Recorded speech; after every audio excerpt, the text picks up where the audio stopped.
Chapter 1060. You blackmailed him? Wei Yan was shocked.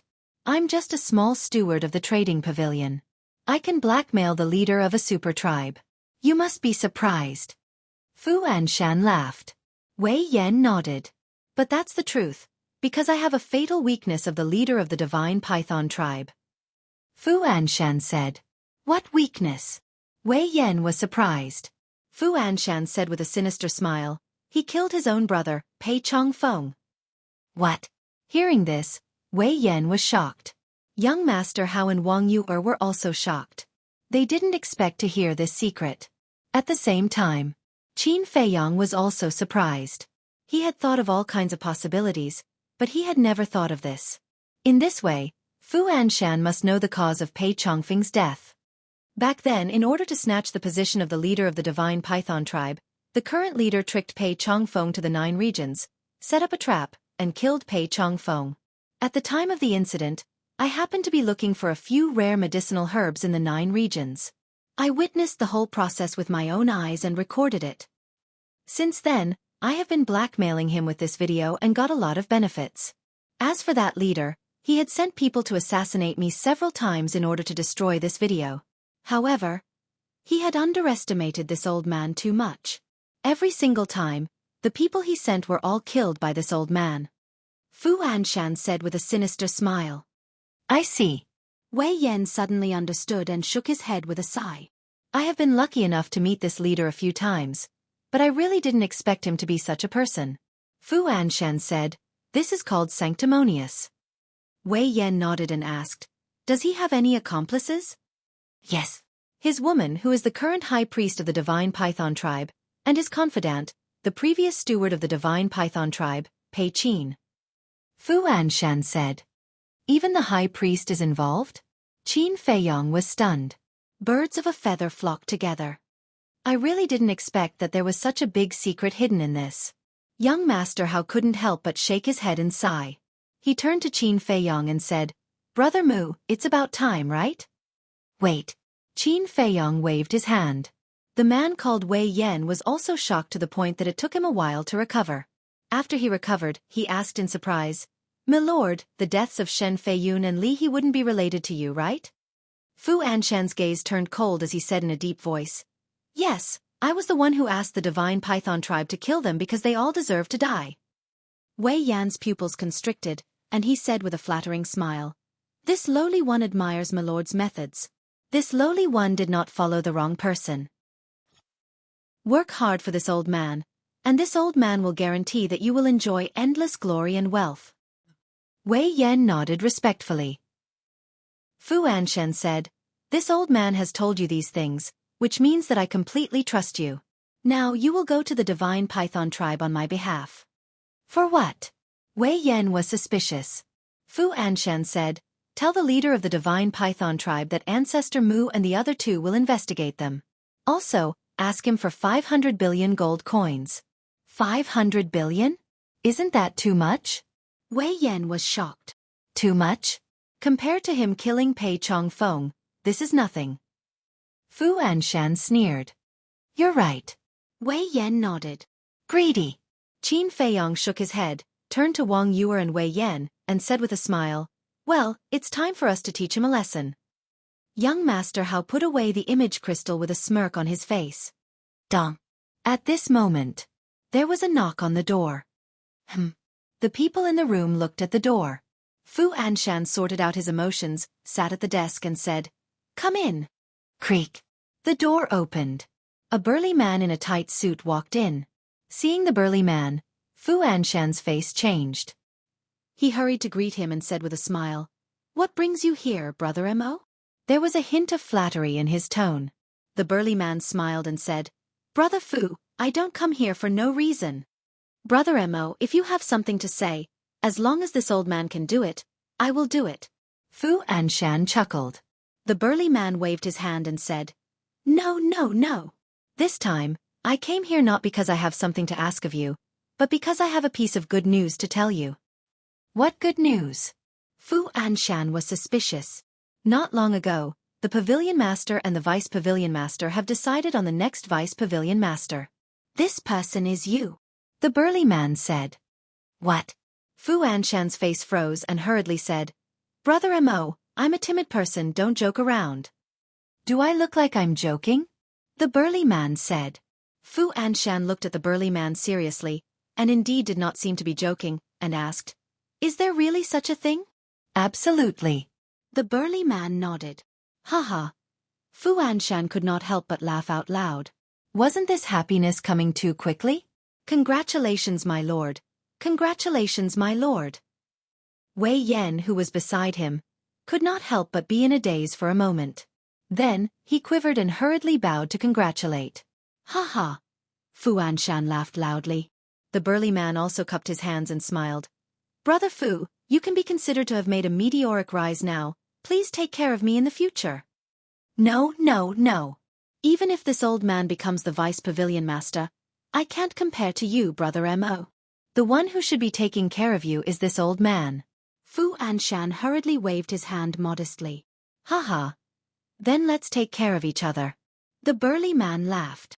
Yes, yes, yes, take care of each other. Brother Mo, come, please sit. Wei Yan, go prepare a pot of the best tea. This old man wants to entertain Brother Mo well. Fu Anshan said. No need, I still have to go back and report.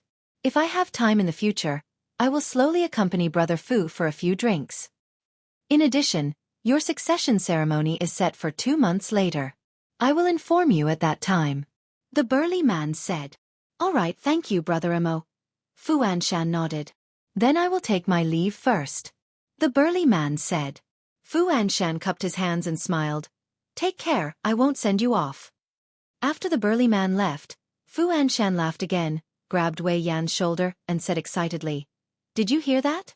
This old man is already the next vice pavilion master. This old man is about to make a comeback. This sudden happiness almost caused him to speak incoherently. I heard, I am really happy for you, Lord, and it is also as the saying goes, the heavens do not disappoint those who work hard. Wei Yan said. Yes, yes, yes, the heavens do not disappoint those who work hard. As long as you are willing to work hard, you will be rewarded sooner or later. Fu Anshan laughed. By the way, Lord, who was that person just now? Even you are so polite to him? Wei Yan was suspicious. Fu Anshan said, His name is Mo Ezhan, one of the pavilion master's confidants. How can this old man not be polite? So his status is so high. Wei Yan was shocked. After Fu Anshan calmed down, he said with a smile. Well, quickly go to the Divine Python tribe, and tell this news to the Divine Python tribe's leader, then he will be even more afraid of me. Okay. Wei Yan nodded and turned to walk out. Let's go too. Qin Feiyang's eyes flashed, and he quietly left the room with young Master Hao and the other two, following behind Wei Yan. You are Yan Wei? Looking at Wei Yan's back, Qin Feiyang asked with a secret voice transmission without batting an eyelid. Qin Feiyang. Wei Yan's spirit was lifted, and he quickly scanned the surroundings. Obviously, it was Yan Wei. After confirming Yan Wei's identity, Qin Feiyang said, Don't look, go straight ahead. Yan Wei quivered, withdrew his gaze and walked down the corridor, thinking, Where are you now? Why can't I see you? I activated the concealment art. Only I can see you. Qin Feiyang said. Yan Wei said, Then you've been in the study all this time? That's right. I heard your conversation with Fu Anshan, and I also recorded it. This time, you did a good job, and got all the secrets out of his heart. Qin Feiyang laughed secretly. This is all thanks to you. If you and young Master Hao didn't suddenly come to interrogate Fu Anshan, I wouldn't have the chance to speak. Yan Wei laughed. Qin Feiyang smiled faintly and said, Don't make this matter public first, let Fu Anshan be happy for a while, you continue to follow him. Okay. That's not right. How do you know I'm Yan Wei? I remember when I sent you a message last time, I didn't use this face? Yan Wei was suspicious. Wei Yan, Yan Wei, such an easy name, if I still can't guess, wouldn't I be a fool? Qin Feiyang said with a smile. Haha, actually, I did it on purpose, just to make it easier for you to confirm my identity. Yan Wei laughed secretly. Qin Feiyang sent a voice transmission. All right then. You go to the Divine Python tribe first. I might go there later. Okay. After Yan Wei finished speaking, he quickly left. During the whole process, young Master Hao and Wang Yu next to them didn't notice that Qin Feiyang and Yan Wei were talking secretly. Qin Feiyang also found a deserted place, opened a portal, and took young Master Hao and Wang Yu back to the soothing lake. Brother Mu, what do you mean by this? Since you've found out everything, why don't you do something to him? Young Master Hao immediately asked suspiciously. Qin Feiyang laughed and said, haven't you heard of this saying? The higher you climb, the more painful it is to fall. I want to make him sad. Young Master Hao became more and more confused. Wang Yu looked at Qin Feiyang and said with a frown, are you going to expose Fu Anshan at the ceremony of inheriting the position of Deputy Pavilion Master? Qin Feiyang was stunned and said jokingly, you can even guess what I'm thinking, it seems that we are getting more and more tacit. Get lost. The veins on Wang Yu's forehead suddenly bulged. Who has a tacit understanding with you? Don't flatter yourself. Hearing Wang Yu's words, young Master Hao's eyes lit up and he said with a smile, you two are so bad. Exposing him at the ceremony is more painful than killing him directly. It seems that you are the one who is laughing the most, right? Qin Feiyang rolled his eyes at young Master Hao and said, since I've helped you, I should go do my own thing. Chapter 1061. All right. I'm going to the Dragon Phoenix house too. I haven't seen her for so long, I really miss her. Young Master Hao chuckled, opened the teleportation gate, and ran in impatiently. You really won't change. Wang Yu's forehead was full of black lines. Qin Feiyang looked at the dissipating teleportation gate and laughed. Compared to before, he is much better now, but you, he turned to look at Wang Yu and said playfully, who was the one who said that I only had this much ability? Wang Yu was rather embarrassed. If it were you, would you be able to let young Master Hao get the evidence so quickly? Qin Feiyang continued to tease. I didn't say I could. Wang Yu pouted. Qin Feiyang mocked. Then why are you still talking about me? Learn your lesson, don't jump to conclusions before you see the results. You're a man, why are you so calculative? Isn't it just a piece of evidence, what's the big deal? Wang Yu said angrily. Bigger? I don't dare to compare with you. Qin Feiyang glanced at Wang Yu's chest and teased. What are you looking at? Be careful, I'll dig out your dog eyes. Wang Yu crossed her arms in front of her chest and glared at him. Actually, there's nothing to see. Goodbye. Qin Feiyang pursed his lips and turned into a stream of light, entering the pavilion like lightning, and then with a bang, he closed the door. Bastard! Despicable! Wang Yu gritted her teeth in anger. Suddenly, she lowered her head and looked at her chest, frowning. Was there really nothing to see? What am I thinking? Why do I care about his judgment? He's really crazy. She shook her head, glared angrily at Qin Feiyang's pavilion, and flew towards her own. At the same time, Qin Feiyang stood in front of the window, watching Wang Yu leave, and finally heaved a sigh of relief. He couldn't bring this woman to the divine python tribe, or else the matter of Viper following him would be exposed. As for Viper's exposure, it was very likely that the chief tower master would think of something. Qin Feiyang closed the window and took out the image crystal. Wang. A short while later, Fatso appeared. What are you doing? Fatso looked helplessly at Qin Feiyang, his face full of worry. Qin Feiyang frowned and said, what are you doing? Why do you look so half-dead? Alas! It's a long story. What's the matter? Fatso sighed deeply and asked. Qin Feiyang said, I'm back from Qinghai. Fatso stared blankly for a moment, then immediately became spirited. He asked, did you get the alchemy fire? Yes, the netherworld demonic flame has already reached the 8th stage. He also subdued the Azure Sea's 10 heroes. Qin Feiyang smiled. Where are you now? Fatso asked. Calm Heart Lake. Qin Feiyang said. Fatso said, give the coordinates to Fat Lord. Fat Lord will go to you right away. Qin Feiyang looked at him suspiciously and gave the coordinates to Fatso. Swish. In less than 3 breaths, Fatso appeared beside Qin Feiyang, looking much more dispirited than before. Qin Feiyang put away the image crystal and asked suspiciously, what happened? It's all because of Chu Xian. Fatso sat by the tea table, rubbing his head. Chu Xian? Hearing Fatso's words, Qin Feiyong remembered what Yan Wei said to him last time. Qin Feiyong said, I heard from Yan Wei that Chu Xian's parents are making things difficult for you. Is it because of this? Didn't Fat Lord ask him not to say it? What a blabbermouth. Fatso snorted coldly. Let me tell you, don't be ungrateful. He told me because he cares about you. If it were someone else, he wouldn't have bothered to talk to you. Qin Feiyong glared at him. Fat Lord didn't really blame him. Why are you so agitated? Fatso rolled his eyes at Qin Feiyong helplessly and nodded. Well, Fat Lord will accept it. It's indeed Chu Xian's parents who have stumped me, Fat Lord. What do you mean? Qin Feiyong frowned. Her parents are two stubborn old men. No matter what Fat Lord says or does, even if he kneels in front of them, they won't change their mind and insist that Fat Lord leave Chu Xian. Fatso said angrily. Qin Feiyong said, What's the reason? Your body shape or your family background? That's the root of the problem. Grandpa Fatty has asked them more than once, but they refuse to say a word. They refuse to say anything. What can I do? I'm not a roundworm in their stomach. How would I know what they're thinking? I just want to find a woman I like to marry and have children. Why is it so difficult? Fatso sighed. If that's the case, it's indeed a little difficult. But the most important thing is Chu Xian herself. What's her attitude towards you now?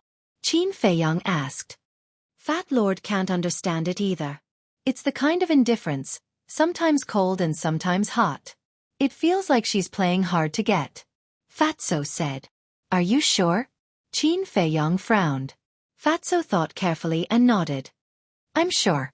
Qin Feiyong said with a smile. If there's no other reason, she must be hesitating now. You'd better think of a way to get her as soon as possible. Why?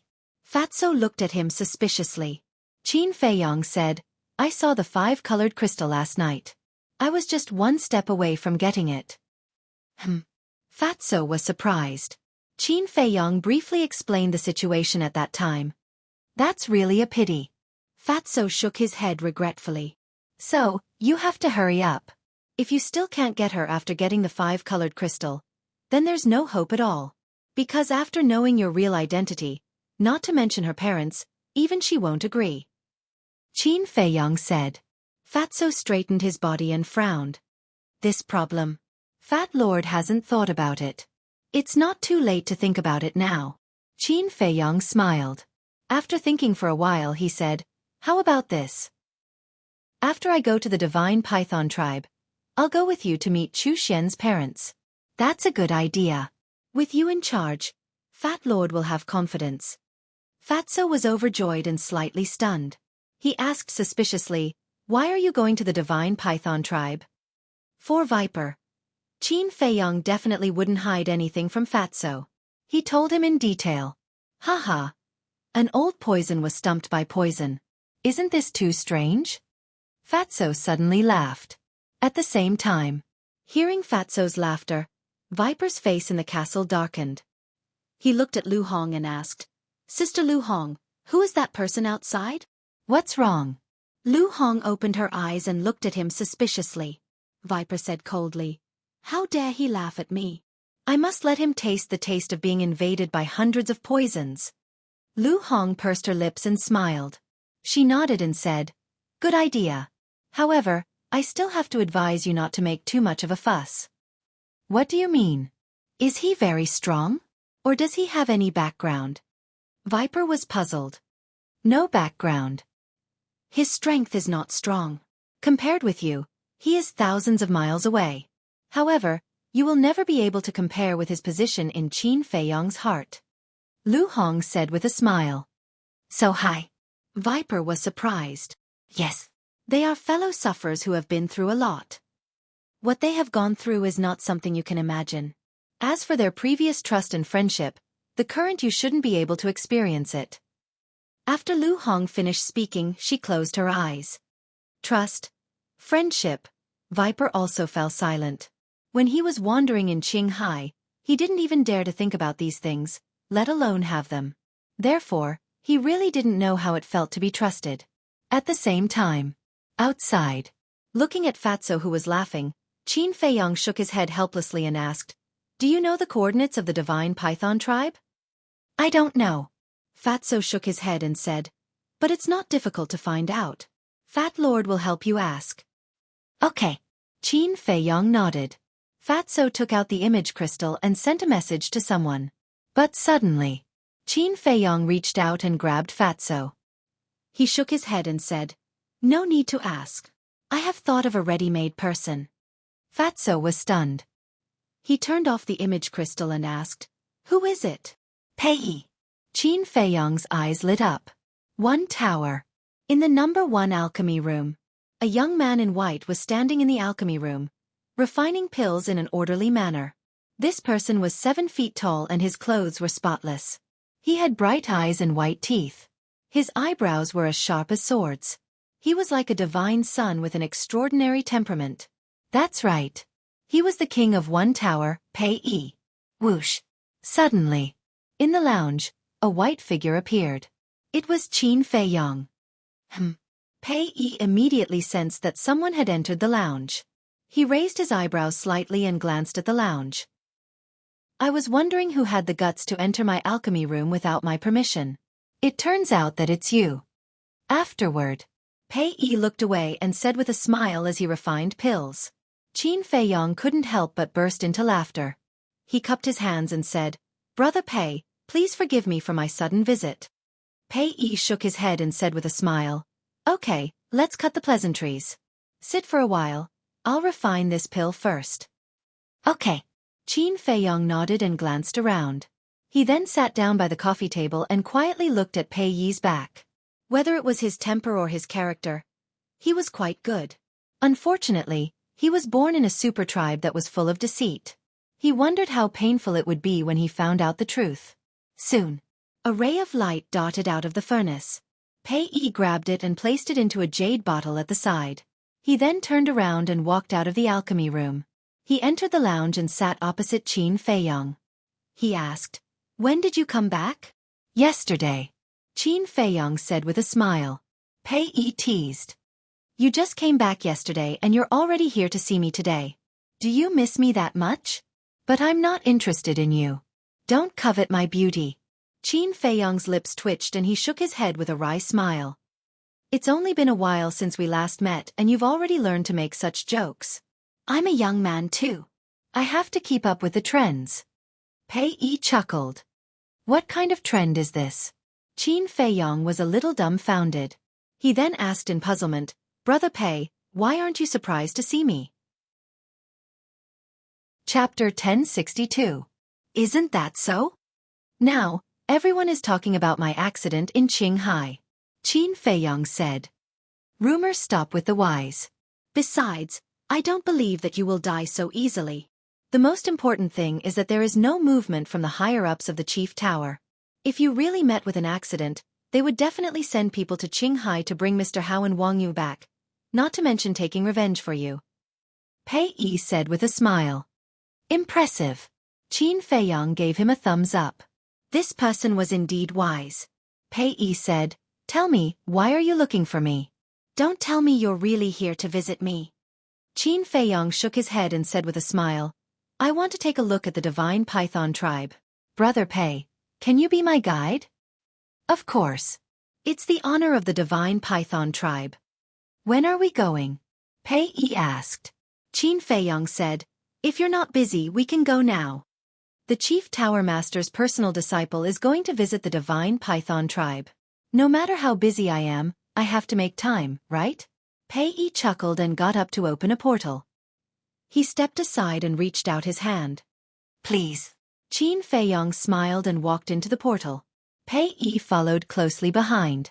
Soon, the two of them landed in the sky above a plain. The plain was extremely vast and boundless. There were no towering trees, but there was a layer of lush green grass that exuded endless vitality. Beyond the plain were endless mountains and rivers. There were mountains that towered into the clouds like giant swords. There were mountain ridges that rose and fell like giant pythons. The mountain streams, the grass and trees were vigorous, the rivers were surging, and the beasts were rampant. It was a place full of danger. However, those beasts did not dare to set foot on the plain at all. Because this was the territory of the divine python tribe. In the middle of the plain, there was a behemoth. It was a city. Although it was not as large and grand as the divine city, it covered an area of dozens of miles. The dark city walls were like giant dragons, emitting a cold aura. The ancient buildings were scattered all over the place like stars in the sky, and every brick and tile had traces of the passage of time. That's my divine python tribe. Pei pointed at the city proudly. In front of the city, there was a huge black stone tablet with a lifelike divine python carved on it. The words divine python tribe were like iron hooks and silver strokes, exuding an extraordinary aura. Qin Feiyang glanced at the city and said meaningfully, "It might not be a good thing to be born here." Greatly taken aback, Pei asked in puzzlement, "Why do you say that, Brother Mu?" Qin Feiyang smiled faintly and said, "Nothing, I just suddenly thought of some past events." Pei smiled and said, "Seems like you were born into a wealthy family, Brother Mu. Otherwise, you wouldn't be so upset." Qin Feiyang smiled but said nothing. It was true that she was born into a wealthy family. However, Pei's wishful thinking was merely wishful thinking on his part. "Brother Mu, come with me." Pei did not probe further and instead dove downward. "How should I tell you the truth?" Qin Feiyang stared at Pei's back and sighed deeply before hurriedly catching up with him. "Guys, hurry and look, it's Brother E.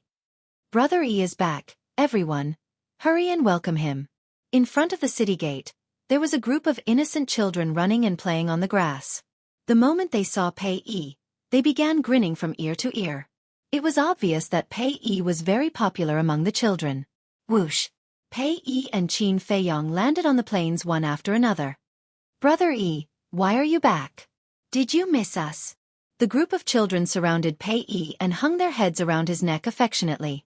Some grabbed Pei's hands tightly while some hugged his legs tightly.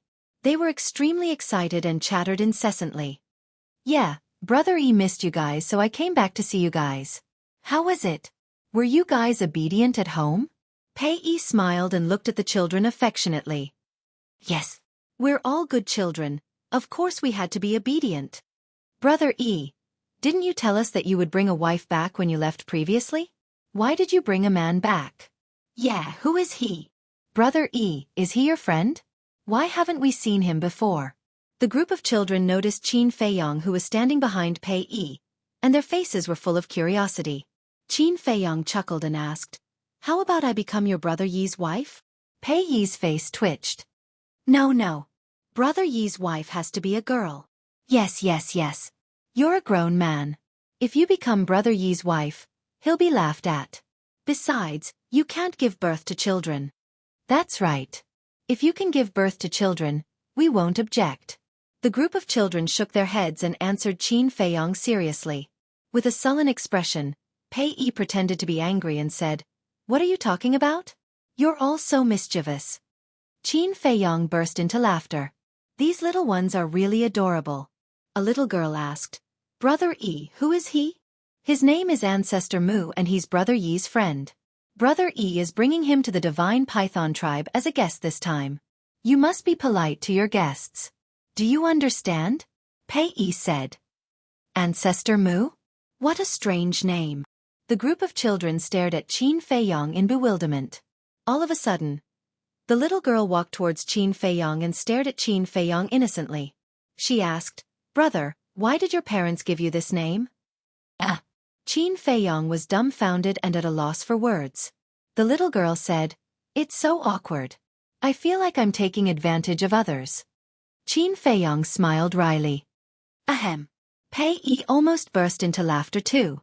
With a sullen expression he hollered, Okay, stop crowding around here. Go and play." "No, we want to follow Brother E." The group of children shook their heads. Pei said helplessly, "Why do you want to follow me? I still have to entertain this friend of mine. You guys go and play first. I'll come and accompany you once I'm done." "Okay." "No. We can help Brother E take care of this big brother," the group of children said. Pei was extremely vexed. He turned to look at Qin Feiyang and said apologetically, "Brother Mu, I'm sorry, these children have been spoiled." "It's all right, let them follow us," Qin Feiyang said smilingly. "All right then." Pei nodded and said to the children, "You can follow us, but you're not allowed to be mischievous. Got it? I promise I won't be mischievous. The group of children yelled with reddened faces. Let's go then. Brother Mu, please. Pei Yi gestured to Qin Feiyong and turned around to stride towards the city gate. Qin Feiyong followed beside him. The group of children immediately swarmed forward too. Qin Feiyong said smilingly, "These children really adore you. I'm an orphan, so I really like children. Every time I come back, I'll play with them. Children tend to be more innocent and they'll like whoever plays with them." Pei Yi said. Qin Feiyong sighed and said, "I'm sorry to have reminded you of your sad past. There's nothing to be sad about.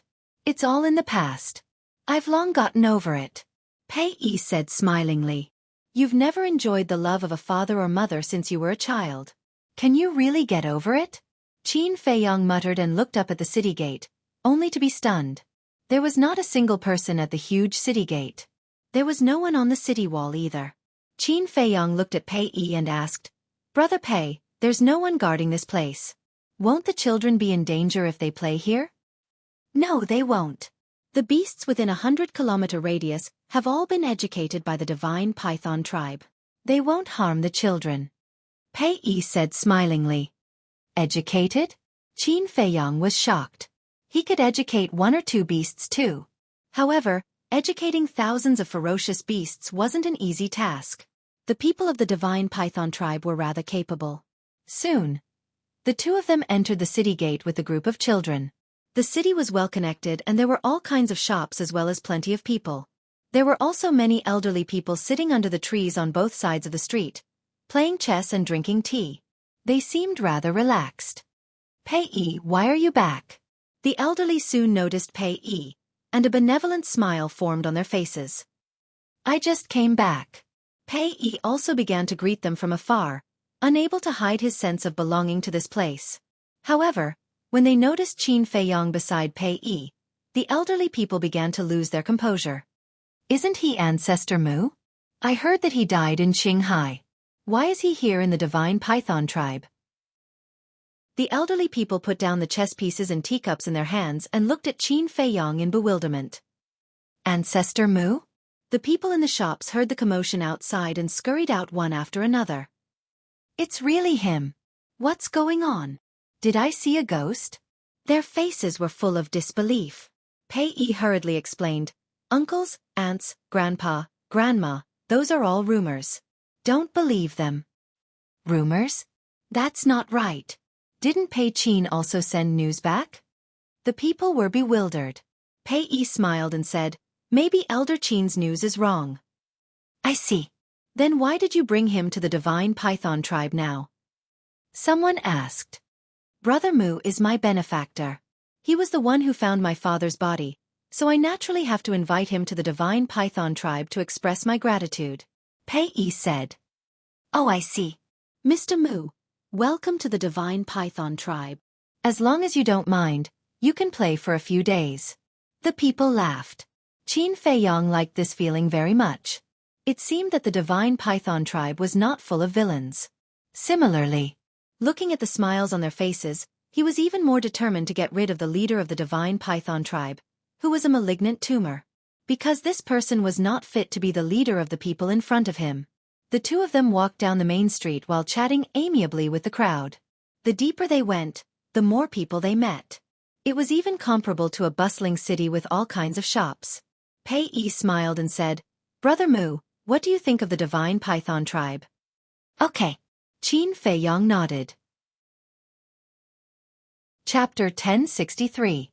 At the same time, there was a huge park in the middle of the city. The park was filled with lush greenery and wild flowers. Magnificent palaces stood among the flowers and plants. They were arranged in a picturesque manner and exuded a majestic aura. Clear streams meandered around. Fish swam and the sound of flowing water was pleasant to the ears. This was the core area of the divine python tribe. Only those who had reached the combat emperor level were qualified to live here. The millions of tribesmen of the divine python tribe also regarded this place as a sacred place. Of course, there was also a special group of people who could live here. They were direct descendants like Pei Yi. At this moment, in one of the palaces, a middle-aged man sat on a throne. He was the leader of the divine python tribe. But at this moment, he was staring at the opposite side with a gloomy expression. He clenched his fists and his eyebrows were filled with hostility.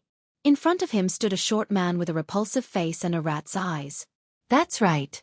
This man was Yen Wei in disguise. He looked at the leader of the divine python tribe impatiently and said, "Leader, I still have a lot of things to do. Please prepare 500 billion gold coins quickly." Smack. Hearing this, the leader of the divine python tribe slammed the table and stood up. He shouted, "Fu Anshan already promised me that he would not harass me again after I helped him get rid of Shen Feiyun and Li He. Now he wants me to give him 500 billion gold coins. What does he mean?" Yen Wei said calmly, "I don't know. I'm just following orders. I won't give you any gold coins. Get lost now. By the way, tell Fu Anshan that he'd better be content with what he has. Don't be too greedy." The leader of the divine python tribe laughed sinisterly. I'm afraid I won't be able to report back." Yen Wei was in a dilemma. Then don't go back. Although the divine python tribe is just a small temple, we can still make a place for you to be buried. The leader of the divine python tribe laughed and his eyes were filled with murderous intent.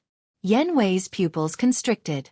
In order to snatch the position of leader, this man even dared to murder his own brother, let alone an outsider like him. Dong! At this moment, there was a hurried knock on the door. "Come in." The chief of the divine python tribe raised his eyebrows and returned to his seat. He looked up at the door and said expressionlessly.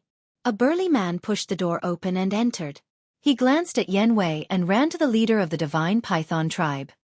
He whispered, "Leader Ancestor Mu is here." "What?" The chief of the divine python tribe stood up abruptly, his face full of disbelief. "You're here so soon?" Yen Wei mumbled, his eyes flashing. The chief of the divine python tribe came back to his senses after a long while. He said angrily, "Isn't he dead?" The burly man said, "Yeah, but he really came. Pei Yi was the one who brought him here." "Are you sure you're not seeing things?" The chief of the divine python tribe said. "Yes." The burly man nodded. The chief of the divine python tribe shook his head and said, "That's impossible. Why would it be like this? Is Pei Qin lying to me?" The man said, "Elder Qin wouldn't lie to you. Something must have happened." The leader of the divine python tribe nodded and asked, "Where is he now?" The burly man said, "Pei Yi is showing him around our tribe." The chief of the divine python tribe waved his hand and said, "Got it. You may leave first." "Yes." The burly man answered respectfully and turned to run out, closing the door behind him. The chief of the divine python tribe looked at Yen Wei and sneered. "Go back and tell Fu Anshan that things are different now. Although he has something on me, I have something on him too." "Huh." Yen Wei was bewildered. The chief of the divine python tribe said with a sinister smile, "I don't mind telling you the truth. Li He and Shen Feiyun are not dead yet." "What?" Yen Wei turned pale with fright. "I've known Fu Anshan for so long. How can I not know what kind of person he is? That's why I held back when I killed Li He and Shen Feiyun." The chief of the divine python tribe sneered. Yen Wei asked in shock, "Where are Li He and Shen Feiyun now?" "Don't worry about this. Just tell Fu Anshan to stop stirring up trouble. Otherwise, we'll just die together." The chief of the divine python tribe shouted. Yen Wei frowned. "I don't want to repeat myself. Get lost." The chief of the divine python tribe shouted. "Okay. I'll tell him the truth." Yen Wei nodded and left through the portal. He knew that if he did not leave now, he would definitely be killed by the chief of the divine python tribe. It was not worth sacrificing his life for Fu Anshan. "Fu Anshan. Just you wait. Sooner or later, I'll let you know the consequences of going against me." After the portal disappeared, the chief of the divine python tribe smiled coldly. He sorted out his emotions and walked out with a bright smile. Back to Qin Feiyang. Under Pei Yi's lead, they were about to enter the central area of the city. The group of children continued to follow behind the two of them, chattering incessantly and making a lot of noise. Pei Yi pointed to the central area and introduced, "Brother Mu, that's the core area of the divine python tribe. Ordinary people can't enter." Qin Feiyong looked up and said with a smile, "Does that mean I'll be rejected too?" Haha. I don't dare to say that for others, but I'm more than happy to welcome you to the Divine Python tribe. How can I reject you? A loud laugh was heard. The chief of the Divine Python tribe flew across the sky and landed in front of Qin Feiyong at lightning speed. Greetings, Chief. The people on the street bowed to him. Pei Yi smiled and said, "Second uncle, why are you here? How can I not come when there's a distinguished guest?" The chief of the Divine Python tribe chuckled and turned to look at Qin Feiyong. He said with a smile, "Young friend, I've been looking forward to seeing you every day since we last met. Now, you're finally here. Senior, you're too polite. I just hope I didn't disturb you." Qin Feiyong cupped his hands and said with a smile, "Why would I? It's our honor to have you in our tribe. Let's go to the banquet hall. We must treat you well today." The chief of the Divine Python tribe was very enthusiastic. Like a kind elder, he pulled Qin Feiyong and flew to the central area. "You guys go ahead and play. Brother Yi will come and find you when he's done." Pei Yi smiled and said to the group of children. Then, he soared into the sky and chased after the two of them. A few moments later, the three of them entered a hall that was quite luxuriously decorated. There was a dazzling array of glass, agate, pearls, and jade. Come. Young friend, please take a seat." The chief of the Divine Python tribe welcomed Qin Feiyong and sat in front of a tea table made of jade. Then he yelled, "Come, serve the tea." Not long after, two rather beautiful maidservants walked in with teacups and teapots in their hands. "Young master, please have some tea."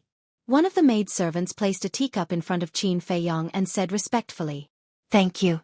Qin Feiyong smiled and picked up the teacup. He tasted it and nodded with a smile. "The fragrance is mellow and lingers in my mouth. It makes me feel like I'm in a sea of flowers. Good tea." The chief of the Divine Python tribe smiled and said, "Young friend, you really love tea. To tell you the truth, this is a flower tea specially made by our Divine Python tribe. The annual production is less than 500 grams. It tastes very good. If you like it, I'll give you a few kilograms before you leave." "This is too precious. I can't accept it." Qin Feiyong was stunned and hurriedly waved his hand. The chief of the Divine Python tribe said unhappily, "Are you treating me like an outsider? You don't have to be polite with me at all. Just treat it as your own home."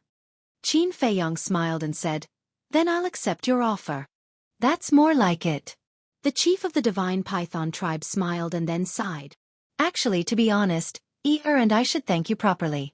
If it weren't for you, my unfortunate elder brother might never be able to return to his roots." As he spoke, there was an indescribable sadness on his face. Pei Yi also lowered his head and fell silent.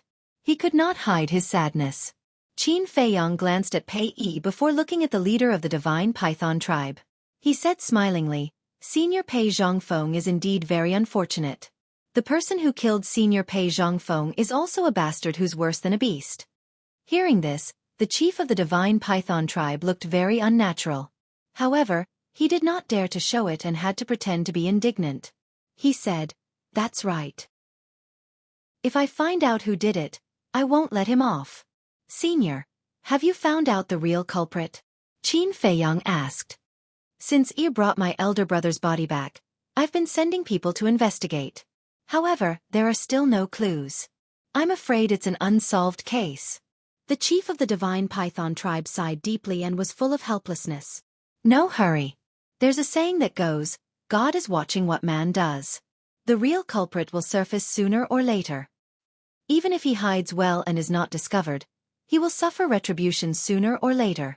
"Senior, don't you agree?" Qin Feiyong said. Yes. The chief of the Divine Python tribe nodded repeatedly and looked more and more unnatural. All of a sudden, Pei Yi got up and looked at Qin Feiyong. He said, "Brother Mu, have a chat with second uncle. I'll go out for a walk." "Are you okay?" Qin Feiyong asked. The chief of the Divine Python tribe also looked at him with concern.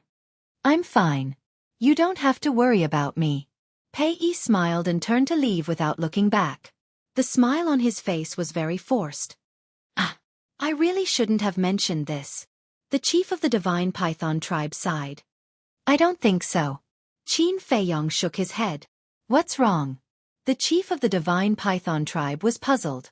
Qin Feiyong said, if he can't even bear this blow, how can he bear the crueler truth? The chief of the divine python tribe's pupils constricted and he said with a smile, young friend, what do you mean? Why don't I understand? Haha. Senior, have you heard of this saying before? Don't do it unless you don't want others to know about it? Qin Feiyong said with a smile. After saying that, he picked up the teacup and started drinking.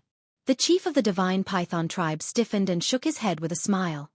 Young friend, your words are getting more and more profound. Some people look silly, but they might not be really silly. They might be pretending to be silly. There are also some people who look silly, but they are really silly. Senior, what kind of person do you think you are? Chapter 1064. The leader of the divine python tribe was silent as he looked at Qin Feiyong with an uncertain expression. Qin Feiyong put down his teacup and looked up at the two maidservants. He smiled and said, I have some private matters to discuss with your leader. Wait outside. The two of them froze and looked at the leader of the divine python tribe. Go out. The leader of the divine python tribe waved his hand. Yes. The two of them replied respectfully. Qin Feiyong said, close the door while you're at it. All right. The two of them nodded and turned to leave, closing the door tightly. The leader of the divine python tribe said, young friend, you've been speaking ambiguously ever since I left. What do you mean? What do I mean? Don't you know? Qin Feiyong sneered. The leader of the divine python tribe's heart skipped a beat, but he did not say anything. That was because he did not know what to say now, and could only deal with the situation by remaining unchanged. Heaven's net has a long grind, but nothing escapes. You can hide it from Pei Yi, your tribesmen and everyone else in the world, but you can't hide it from me. You're the real culprit who killed Pei Zhongfeng. Qin Feiyong said. The leader of the divine python tribe stood up abruptly when he heard that. His eyes filled with shock. Are you curious as to how I know? Qin Feiyong said. The leader of the divine python tribe remained silent. Qin Feiyong took out the image crystal and played the video he obtained in the Black Lion tribe. The leader of the divine python tribe clenched his fists when he saw the video, and the killing intent in his eyes was undisguised. A moment later, the video ended. Qin Feiyong put away the image crystal and said with a smile, did you see that? You thought that you were very secretive, but you've already been exposed. The leader of the divine python tribe said in a deep voice, where did you get this video? Qin Feiyong chuckled. Do you think I'll tell you? What do you want? The leader of the divine python tribe asked. Qin Feiyong said, simple. Give me an antidote. What antidote? The chief of the divine python tribe frowned. Qin Feiyong shook his head and said, I don't know what kind of antidote it is. I only know that it's a kind of poison concocted by Pei Qin. This kind of poison, even the detoxification pill can't remove it. The chief of the divine python tribe looked at Qin Feiyong in surprise and said, are you poisoned? You want me to be poisoned, but it's a pity that I'm not the one poisoned. Let's cut the crap. I believe you must have the antidote on you. Give it to me. Qin Feiyong said lightly. I didn't. The chief of the divine python tribe shook his head. No. Don't joke around. With your cautious personality, how could you not have some antidote on you? Also, you have to understand that I'm not begging you now. If you don't give me the antidote, the video in my hand will soon spread to every corner of the divine city. When the time comes, I don't need to tell you the consequences you will face. You should be clear about it. Qin Feiyong joked. Before he finished speaking, the chief of the divine python tribe stepped forward and grabbed Qin Feiyong's neck. His eyes were filled with murderous intent. Are you trying to silence me? Then you'd better think carefully. After all, your tribesmen know that I came to your divine python tribe. Of course, you can also bribe your tribesmen. But even if you do that, it's meaningless. Because I'm not the only one who has this video. Qin Feiyong grinned. Who else? The chief of the divine python tribe's eyes trembled as he said in a low voice. Who knows? Anyway, as long as I don't return before nightfall, they will release this video to the world. Qin Feiyong said. The chief of the divine python tribe was livid. In the end, he let Qin Feiyong go. He took out a jade bottle from his Chenkuan bag and said, "This should be the antidote you want. But I have a condition. You have to destroy that video. You don't have the right to negotiate. If you want to keep your current status and reputation, you have to give it to me."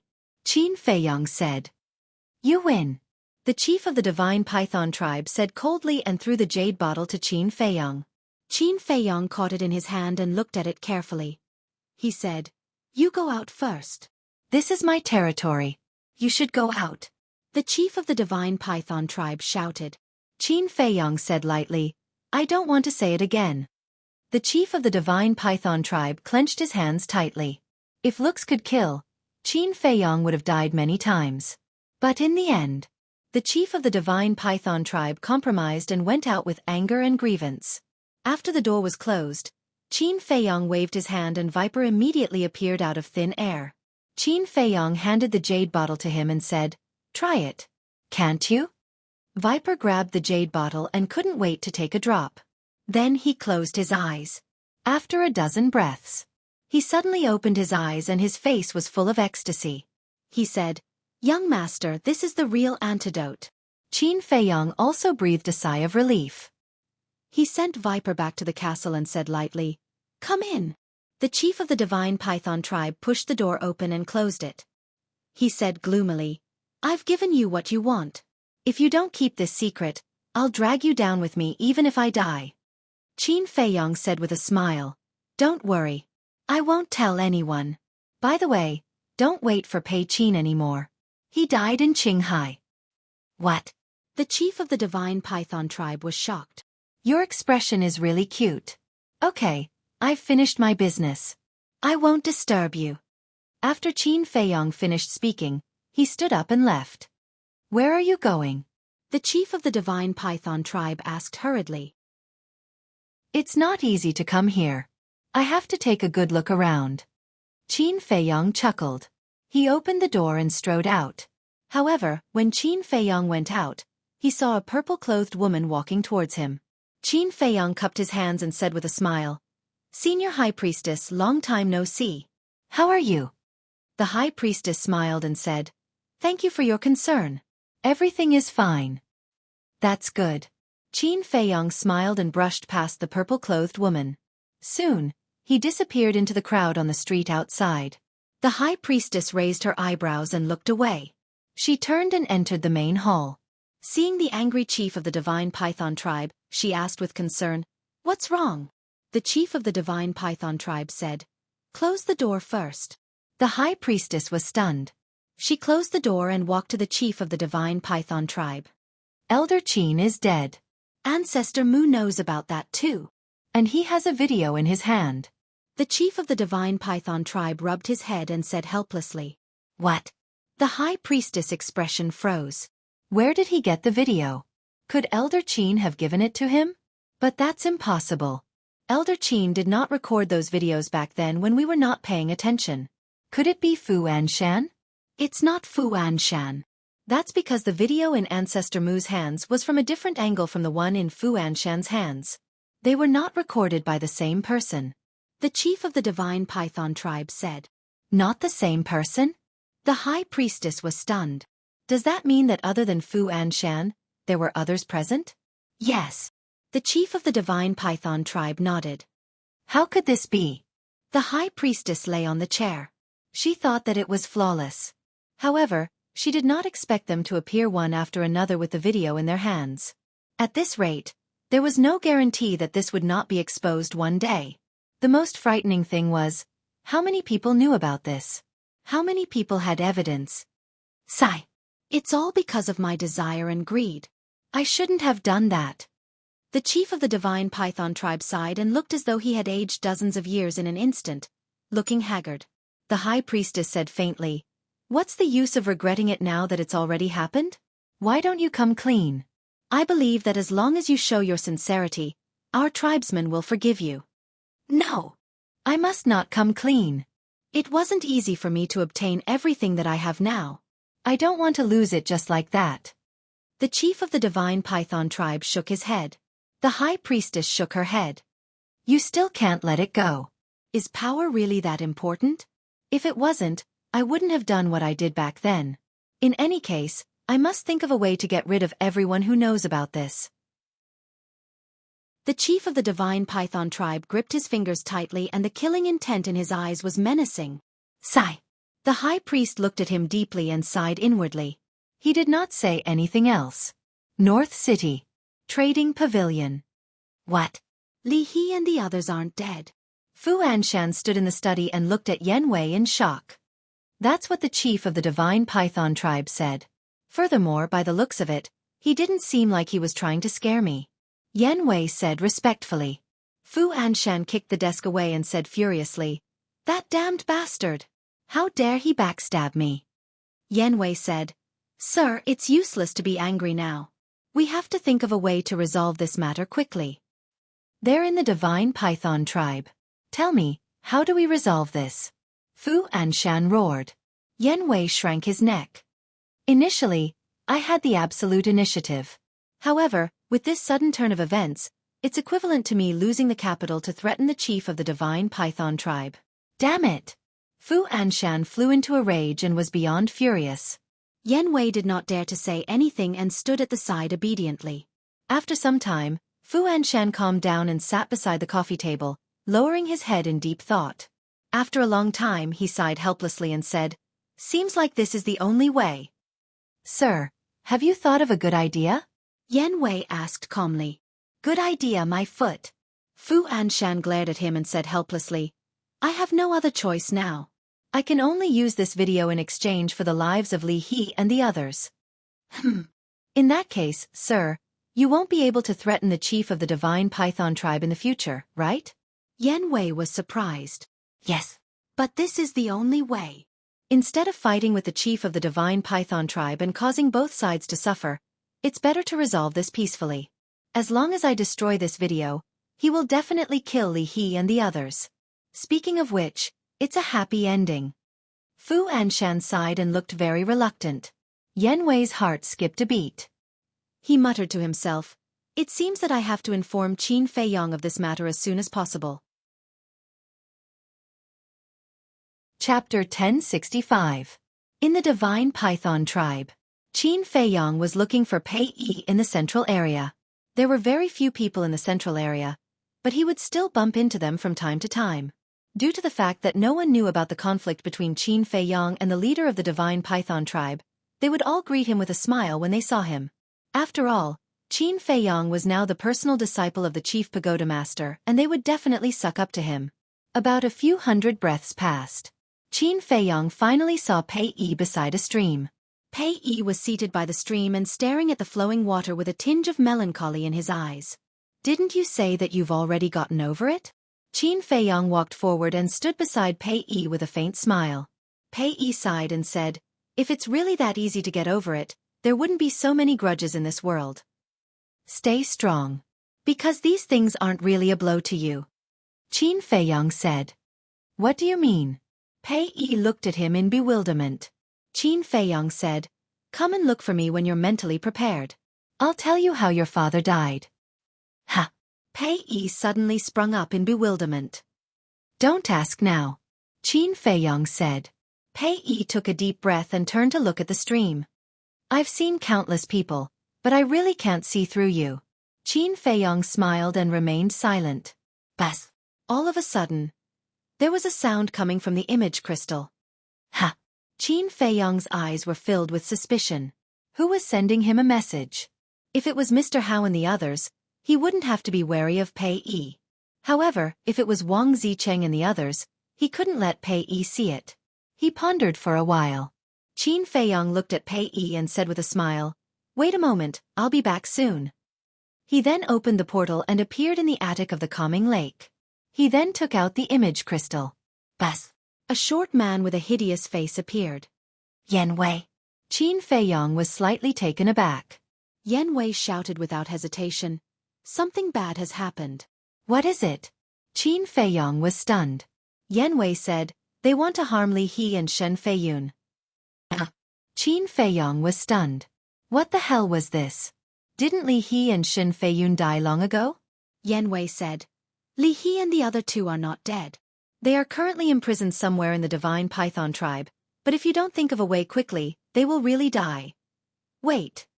Qin Feiyong raised his hand to interrupt Yan Wei and asked in surprise. You said they're not dead? Yes.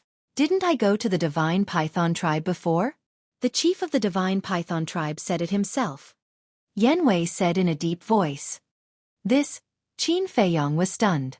When he came back to his senses, he urged, Tell me in detail. Okay. Yan Wei nodded and recounted everything that had happened in detail. I see. Only then did Qin Feiyong understand, and a sneer crept up in his eyes. These people were indeed not easy to deal with. Qin Feiyong said, You don't have to worry about this. I will think of a way. You just have to keep an eye on Fu Anshan. Okay. After Yan Wei said that, he turned off the image crystal. This is really an unexpected surprise. Qin Feiyong smiled coldly, took out the Phantom Snake Emperor, and said, When the Divine Python tribe falls, you immediately go and monitor the chief and the high priest. Understood. The Phantom Snake Emperor nodded, turned into a stream of light, and hid in Qin Feiyong's clothes. Qin Feiyong opened the portal again and appeared by the stream again. Pei Yi seemed to have calmed down a lot. He smiled and said, Let's go, I will take you to walk around. Stay here for lunch. I will treat you to barbecue. Okay. Qin Feiyong smiled. Look at that rockery over there. I built it myself when I was young. Doesn't it look like a dragon? Pei Yi pointed at a rockery not far away and smiled. Then, he led Qin Feiyong to the rockery. The Phantom Snake Emperor climbed out of Qin Feiyong's clothes without anyone noticing. Then, it jumped into the grass and disappeared without a trace. Time passed little by little. Soon it was noon. Pei Yi opened the portal and led Qin Feiyong in. The two appeared at the city gate. There were many children playing on the grass. When they saw the two appear, they immediately rushed over. Qin Feiyong asked suspiciously, Aren't you taking me to eat barbecue? Why are we out of the city? You'll find out later. Pei Yi smiled mysteriously and glanced at the group of children. Do you guys want to eat barbecue? Yes. The group of children yelled. They seemed to be very happy and eager. Let's go then. Pei Yi waved his hand and took the lead to walk towards the end of the plains. The group of children immediately followed him. Qin Feiyong was slightly stunned. He then shook his head and chuckled before following them slowly. He had already guessed where Pei Yi was going to treat him to barbecue. Not long after, the group of people entered the mountains outside the plains. Then, they took about an hour to enter a valley. In the valley, there were lush green weeds all over the ground. Wild flowers were blooming beautifully and the fragrance of the flowers wafted through the air. In the middle of the valley, there was a lake that was about 1,000 feet wide. The lake water was so clear that one could see the bottom. A 12-year-old boy tugged at Qin Feiyong's sleeve and said, Big brother, do you know? Every time Big Brother E comes back, he will bring us here to eat barbecue. Qin Feiyong smiled and said, Oh, I see. Doesn't that mean I'm basking in your glory? Of course. Let me tell you, the meat that Big Brother E barbecued, be it rabbit meat or fish meat, is so fragrant. Just thinking about it makes me hungry. The boy wiped the saliva from the corner of his mouth and chuckled. Pei Yi walked over and flicked the boy's head. Cut the crap. If you want to eat, hurry up and go catch some fish. Okay, I'll go now. The boy chuckled and took off his clothes before jumping into the lake. I'll go too. Apart from the girls, the other boys also rushed over. Qin Feiyong asked worriedly, There aren't any aquatic beasts in the lake, right? Pei Yi smiled and said, Don't worry, it's very safe here. Come and help too. It's good to experience the life of an ordinary person once in a while. My pleasure. Qin Feiyong chuckled. While the boys went to catch fish, the girls did not stay idle either. They scurried off to collect firewood. Qin Feiyong and Pei Yi found plenty of small stones and built a bonfire. All of a sudden, everyone was extremely busy. The valley was also immersed in a sea of laughter and laughter. A cordial smile also appeared on Qin Feiyong's face. All these years, he had been either busy running around, scheming against others, or cultivating in seclusion. He had never been so carefree before. He had never been so relaxed either. He felt very comfortable and at ease. Perhaps, this was the life that he had always wanted. It was carefree and ordinary. Smoke lingered in the air and the aroma of fish filled the air. The group enjoyed a delightful lunch. Pei Yi extinguished the bonfire and asked, "Brother Mu, is there anywhere else you'd like to go?" Qin Feiyong glanced at the children. He smiled and said, "That's enough." Pei Yi understood what Qin Feiyong meant. He said, "I'll send them back first then." "All right." Qin Feiyong nodded. Pei Yi said loudly, "Children, hurry and say goodbye to Big Brother." "Big Brother, goodbye. Come and play often when you're free." The group of children waved their hands and said with genuine smiles on their faces, "We will. Go ahead." Qin Feiyong waved his hand. The group of children followed behind Pei Yi and ran out of the valley, gradually disappearing from Qin Feiyong's sight. "Thank you for letting me find that long-lost joy," Qin Feiyong muttered to himself. At this moment, the smile on his face was even brighter than the sun. It was something that had never happened before. Everyone's childhood was joyous. But when they grew up, it was difficult to feel this joy again. Hence they had to cherish every minute and every second. Bas! All of a sudden, the image crystal sounded. Qin Feiyong took out the image crystal and the shadow of the Phantom Serpent Emperor appeared. "How is it?" Qin Feiyong asked. The Phantom Serpent Emperor said, "Found it. They are locked in a secret chamber." Fu Anshan also personally sent a message to the leader of the Divine Python tribe not long ago to discuss this matter. "What's the outcome?" Qin Feiyong asked.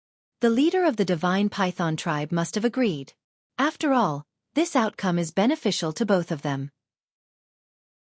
But they are both afraid that the other party will play tricks, so they agreed to meet tomorrow morning at a place called Black Wind Mountain outside the Divine City to make the exchange in person. The Phantom Serpent Emperor said. "Black Wind Mountain." Qin Feiyong pondered for a while and said, "Have you seen Li He and Shen Feiyun with your own eyes?" "Yes. Just now, the leader of the Divine Python tribe went to see them. I followed him secretly." Both of their cultivation were crippled and they looked very miserable. Even their tongues were cut off. They couldn't say a word and could only be bullied. The Phantom Serpent Emperor said, "I got it. Come out and meet me first. I'm in a valley outside." Qin Feiyong gave the coordinates to the Phantom Serpent Emperor. "Okay, I'll go right away." The Phantom Serpent Emperor nodded and the shadow dissipated. Qin Feiyong also put away the image crystal and lowered his head, deep in thought. Not long after, the Phantom Serpent Emperor found its way here. It landed on Qin Feiyong's shoulder and asked, "Have you thought of any plan?" "What about you?" Qin Feiyong asked. The Phantom Serpent Emperor said matter-of-factly, "Of course we have to save them as soon as possible. Otherwise, if we wait until tomorrow with our strength, we won't be able to snatch them from them." "That's right. But I'm thinking, can we make this more interesting?" Qin Feiyong pondered. "More interesting?" The Phantom Serpent Emperor looked at him in confusion. "I've thought of it." Suddenly, Qin Feiyong's eyes lit up. He took out the image crystal and sent a message to Fatso. After Fatso's shadow appeared, he asked, "Boss, it's done. The poison in the viper's body has been neutralized.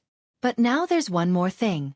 Help me investigate if the leader of the Divine Python tribe has any other children." Qin Feiyong said. "Why are you investigating this?" Fatso was stunned. Qin Feiyong said, "I don't have time to explain now. Go and find out. I'll wait here for your news." Fatso nodded and immediately went to investigate. The Phantom Serpent Emperor looked at Qin Feiyong suspiciously and asked, "What exactly are you trying to do?"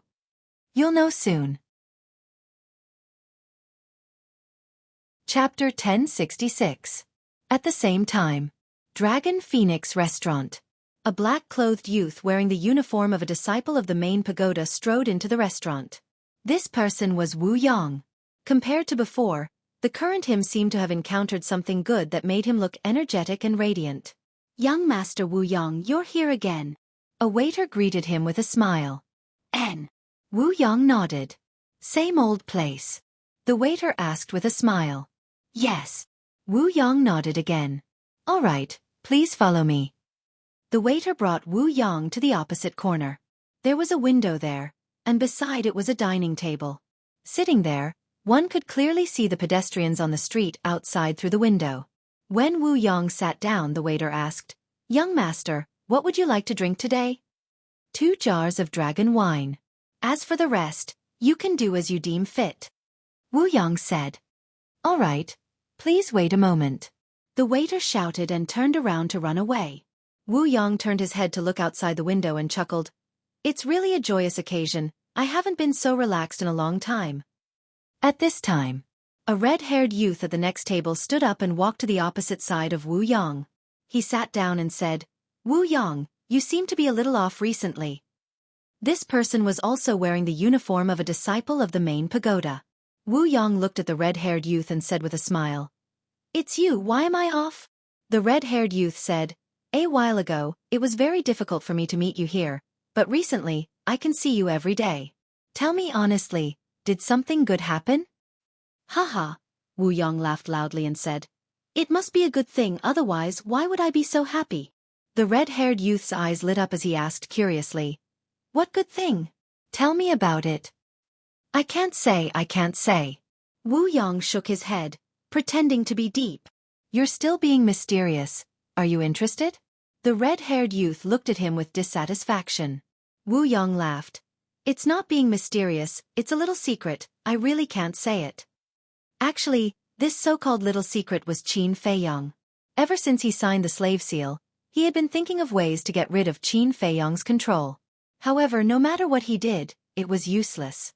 However, some time ago, he suddenly received a message from his tribe, saying that Qin Feiyong had been killed in Qinghai. At that time, he was dumbfounded. He had never dared to believe that this was real. Later on, he personally returned to the tribe and asked the chief of the Qilin tribe. He learned that the news was actually sent back by Wu Kai from the Blue Sea. Wu Kai was a clansman of their Qilin tribe. He definitely wouldn't send back a fake news. Now that he had confirmed Qin Feiyong's death, of course he was happy. Because like this, not only would he be able to escape the control of the slave seal, but no one would know that he had refined the blood demon pill. This could be called perfect. Therefore, during this period of time, he came to Longfeng Pavilion every day to celebrate his freedom and rebirth. He looked out of the window again and murmured with a smile, "It's better to keep a low profile as a person. Otherwise, sooner or later, you'll get yourself killed." "Wu Yong, what are you mumbling about?" The red-haired youth looked at him in confusion. "Nothing. Nothing." Wu Yong waved his hand. Then, he stood up and looked at everyone in the hall. He laughed and said, "I'm in a really good mood right now. All of your expenses today will be on me." "What?" Everyone couldn't help but look at him in shock. Wu Yong laughed. "I'll treat everyone to a drink." "That's great." "Someone's treating, it's a waste not to drink." "Waiter, give me a few jars of dragon's wine. I must drink to my heart's content today." "I'll have a few jars too." The Longfeng Pavilion was in an uproar. Looking at everyone's excited expressions, Wu Yong became even more pleased with himself. Breaking news, breaking news. But at this moment, a man in black in his 20s ran into the Longfeng Pavilion in a hurry. "What news is it that made you so anxious?" Everyone looked at him suspiciously. Wu Yong also returned to his seat. He crossed his arms and looked at the waiter curiously. "Ancestor Mu is not dead." "He's back," the man in black roared. "What?" Everyone's expressions changed. Wu Yong was even more shocked. Before his butt could even warm up, he suddenly stood up, his face filled with disbelief. Shwa! Suddenly, he took a step forward and landed in front of the man in black. He grabbed the man's clothes and shouted, "Is this true?" The man in black was shocked. He nodded and said, "This news came from the Northern Region Trading Pavilion. It's definitely true." "Why is it like this?" Wu Yong weakly lowered his arms. The joy on his face was swept away. Big news, big news. Suddenly, another young man hurriedly ran into the Longfeng Pavilion. "What big news again?" Everyone was bewildered. The young man said, "I have a friend from the Divine Python tribe. He sent me a message saying that Ancestor Mu has returned from Qinghai. He was even a guest at the Divine Python tribe this morning." This. Everyone looked at each other. Looks like Ancestor Mu is really not dead. Actually, thinking about it, how could such a monster be a short-lived ghost? Right, someone must have deliberately spread rumors in the past. Everyone started to discuss. Damn it, damn it! Wu Yang's face was sinister. He turned around and walked out with a gloomy face. Wu Yang, where are you going? Didn't you say you were treating us to a drink? Why did you run away by yourself? You can't be like this. You have to keep your word. Seeing this, everyone was anxious. But at this moment, how could Wu Yang still be in the mood to treat them to a drink? Without looking back, he entered the crowd and disappeared. At the peak of the mountain, Qin Feiyang finally received Fatso's reply. How is it? Looking at Fatso's shadow, Qin Feiyang asked with a smile. With Fat Lord taking action, of course it's a piece of cake. Fatso smiled proudly and said, the leader of the divine python tribe other than Pei Yu has 4 sons, called Pei Zhe, Pei Luo, Pei Yu, and Pei Lang. They are all in the martial artist mountain range, and their cultivation is between 5-star and 7-star War Master. Not bad, they have a thriving population. Qin Feiyang laughed in ridicule and asked, what about their character and character? Pei Zhe and Pei Luo are both quite low-key. Usually, if there's nothing important, they're basically cultivating. But Pei Yu and Pei Lang are 2 famous playboys. Relying on their own strength and family background, they bully and humiliate disciples with no status or background. Fatso said. Qin Feiyang pondered for a moment, then grinned. All right, the target is the 2 of them. Fatso's pupils constricted and asked carefully, Boss, why does your smile look a little strange? Is that so? Qin Feiyang smiled and turned off the image crystal. What about now? The ghost snake emperor looked at him suspiciously. Of course I have to find someone to invite them out. Qin Feiyang pondered for a moment, and suddenly thought of a person. This person would definitely be able to contact Pei Yu and Pei Lang directly. The battle chi surged and poured into the image crystal. And then there was Wu Yang. He returned to the alchemy room in a daze and sat weakly beside the tea table. His eyes were filled with panic and his body was trembling. He was scared. But suddenly, the image crystal in his arms began to vibrate. He immediately sat up straight, his eyes full of surprise. Who was sending him a message? Was it the tribesman of the tribe? Or was it that devil? He took out the image crystal with fear and took a lot of effort to summon the courage to activate the image crystal. An illusory figure appeared. Immediately, his gaze trembled and he quickly stood up, his expression becoming incomparably respectful. It's been a long time. Did you miss me? Qin Feiyang looked at him mockingly. Miss you? Humph, I can't wait to kill you right now. Wu Yang secretly sneered, but he didn't dare to show the slightest difference on the surface. He smiled flatteringly. Of course you don't know how worried I was when I received the news of your death. Really? Qin Feiyang asked. He knew what Wu Yang was thinking in his heart, but he didn't show it. Of course it's true. How would I dare to lie to you? Wu Yang nodded and bowed submissively. Qin Feiyang couldn't be bothered to talk nonsense and said, All right, stop flattering me. I'll give you a task now. Bring Pei Yu and Pei Lang to me. Wu Yang was stunned and asked suspiciously, Why are you looking for them? Don't worry about that. Bring them here as soon as possible. After Qin Feiyang finished speaking, he gave the coordinates to Wu Yang and turned off the image crystal. The Phantom Snake Emperor said in surprise, You're not going to use them to threaten the leader of the Divine Python tribe, are you? Threaten? You're too naive. The leader of the Divine Python tribe can even kill his own brother. Would he care about 2 good-for-nothing sons? Qin Feiyang sneered. Then why are you doing this? Can you stop keeping me in suspense? The Phantom Snake Emperor glared at him angrily. Qin Feiyang laughed. It's not a good thing for you to be so impatient. You have to be calm when you encounter trouble, understand? The Phantom Snake Emperor rolled his eyes. Who didn't understand these principles? But now, he just couldn't control himself. He couldn't wait to find out what Qin Feiyang was up to. Time flew, and an hour passed in the blink of an eye. Whoosh! Suddenly, the void shook, and 3 figures appeared in front of Qin Feiyang one after another. The leader was Wu Yang. The other two looked to be in their mid-20s. They looked decent, but their faces were full of arrogance. Wu Yong bowed and said, "Greetings, senior brother Mu." Qin Feiyong nodded and looked at the two people. One of the young men stepped forward and said with a flattering smile, "Senior brother Mu, I'm Pei Yu, and this is my fourth brother Pei Lang."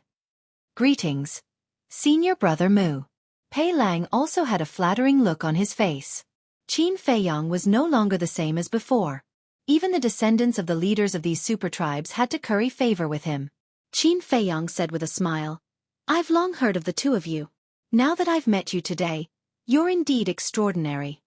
Pei Yu said with a smile, "Senior brother Mu, you're too polite. Compared to you, we're still far behind." Pei Lang added, "Yes, please take care of us in the future, senior brother Mu." "Of course, we're all friends," Qin Feiyong said. Pei Yu looked around and said in surprise, "Senior brother Mu, isn't this near the divine python tribe?" "Yes. Pei Yi and I were just here barbecuing meat with a group of children." Chapter 1067. Hearing Pei Yi's name, Pei Yu and Pei Lang raised their eyebrows subtly. However, Qin Feiyong caught it clearly and said with a smile, "Brothers, you don't seem to like Pei Yi very much." How should I put it? Pei Yu and Pei Lang were a little hesitant. Qin Feiyong smiled faintly and said, "It's all right, we're all on the same side. There's no need to hold back. I'll get straight to the point then." Pei Yu's eyes were full of jealousy and hatred.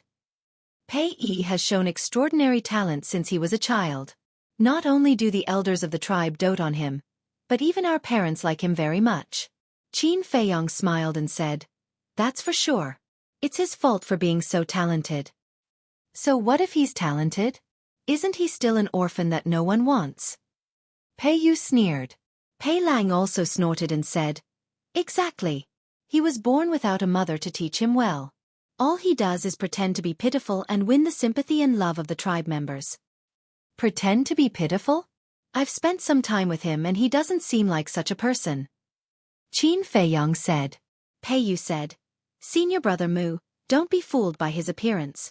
He's not a good person. Stay away from him in the future." Yes. He's not on the same side as you at all," Pei Lang flattered. Qin Feiyong was stunned and he said mockingly, "Then who should I be on the same side as?" "Us, of course. Look, you're the disciple of the chief pagoda master. You have a noble status and no one can compare to you. Although the two of us can't compare to you, we're still the descendants of the leaders of the super tribes. We won't embarrass you if we're together, right? As for Pei Yi, he's just an orphan who no one wants. What right does he have to be your friend, right?" The two of them smiled obsequiously. Qin Feiyong's eyes flashed with a cold light. The schemes of these two people were not simple at all. They were obviously trying to sow discord. Qin Feiyong chuckled and said, "I like to hear the truth. From now on, you're my friends." The two of them were overjoyed. "Fool." Wu Yang, who was beside him, couldn't help but secretly mock him. Although he didn't know much about Qin Feiyong, he knew that he would never be friends with these two rich playboys. There must be some purpose behind it. Qin Feiyong glanced at Wu Yang before smiling at the two. "Since we're already friends, I have a favor to ask of the two of you. Senior martial brother Mu, why are you being so polite? If there's anything you need, just tell us. We brothers will definitely do our best to help." Pei Yu patted his chest and said, "Yes, it's my duty." Pei Lang also looked very righteous. "Then I'll thank you in advance, brothers," Qin Feiyong said with a chuckle and took out 2 illusory form pills. What does that mean?" The two of them took the illusory form pill, their faces full of confusion. Qin Feiyong smiled and said, "I want you to disguise yourselves as 2 people." "Who is it?" the two of them asked. Qin Feiyong said, "Li He Shen Feiyun." "Why do we have to disguise ourselves as them?" The two of them were surprised. Qin Feiyong smiled and said, "Disguise yourselves as them first, then I'll tell you."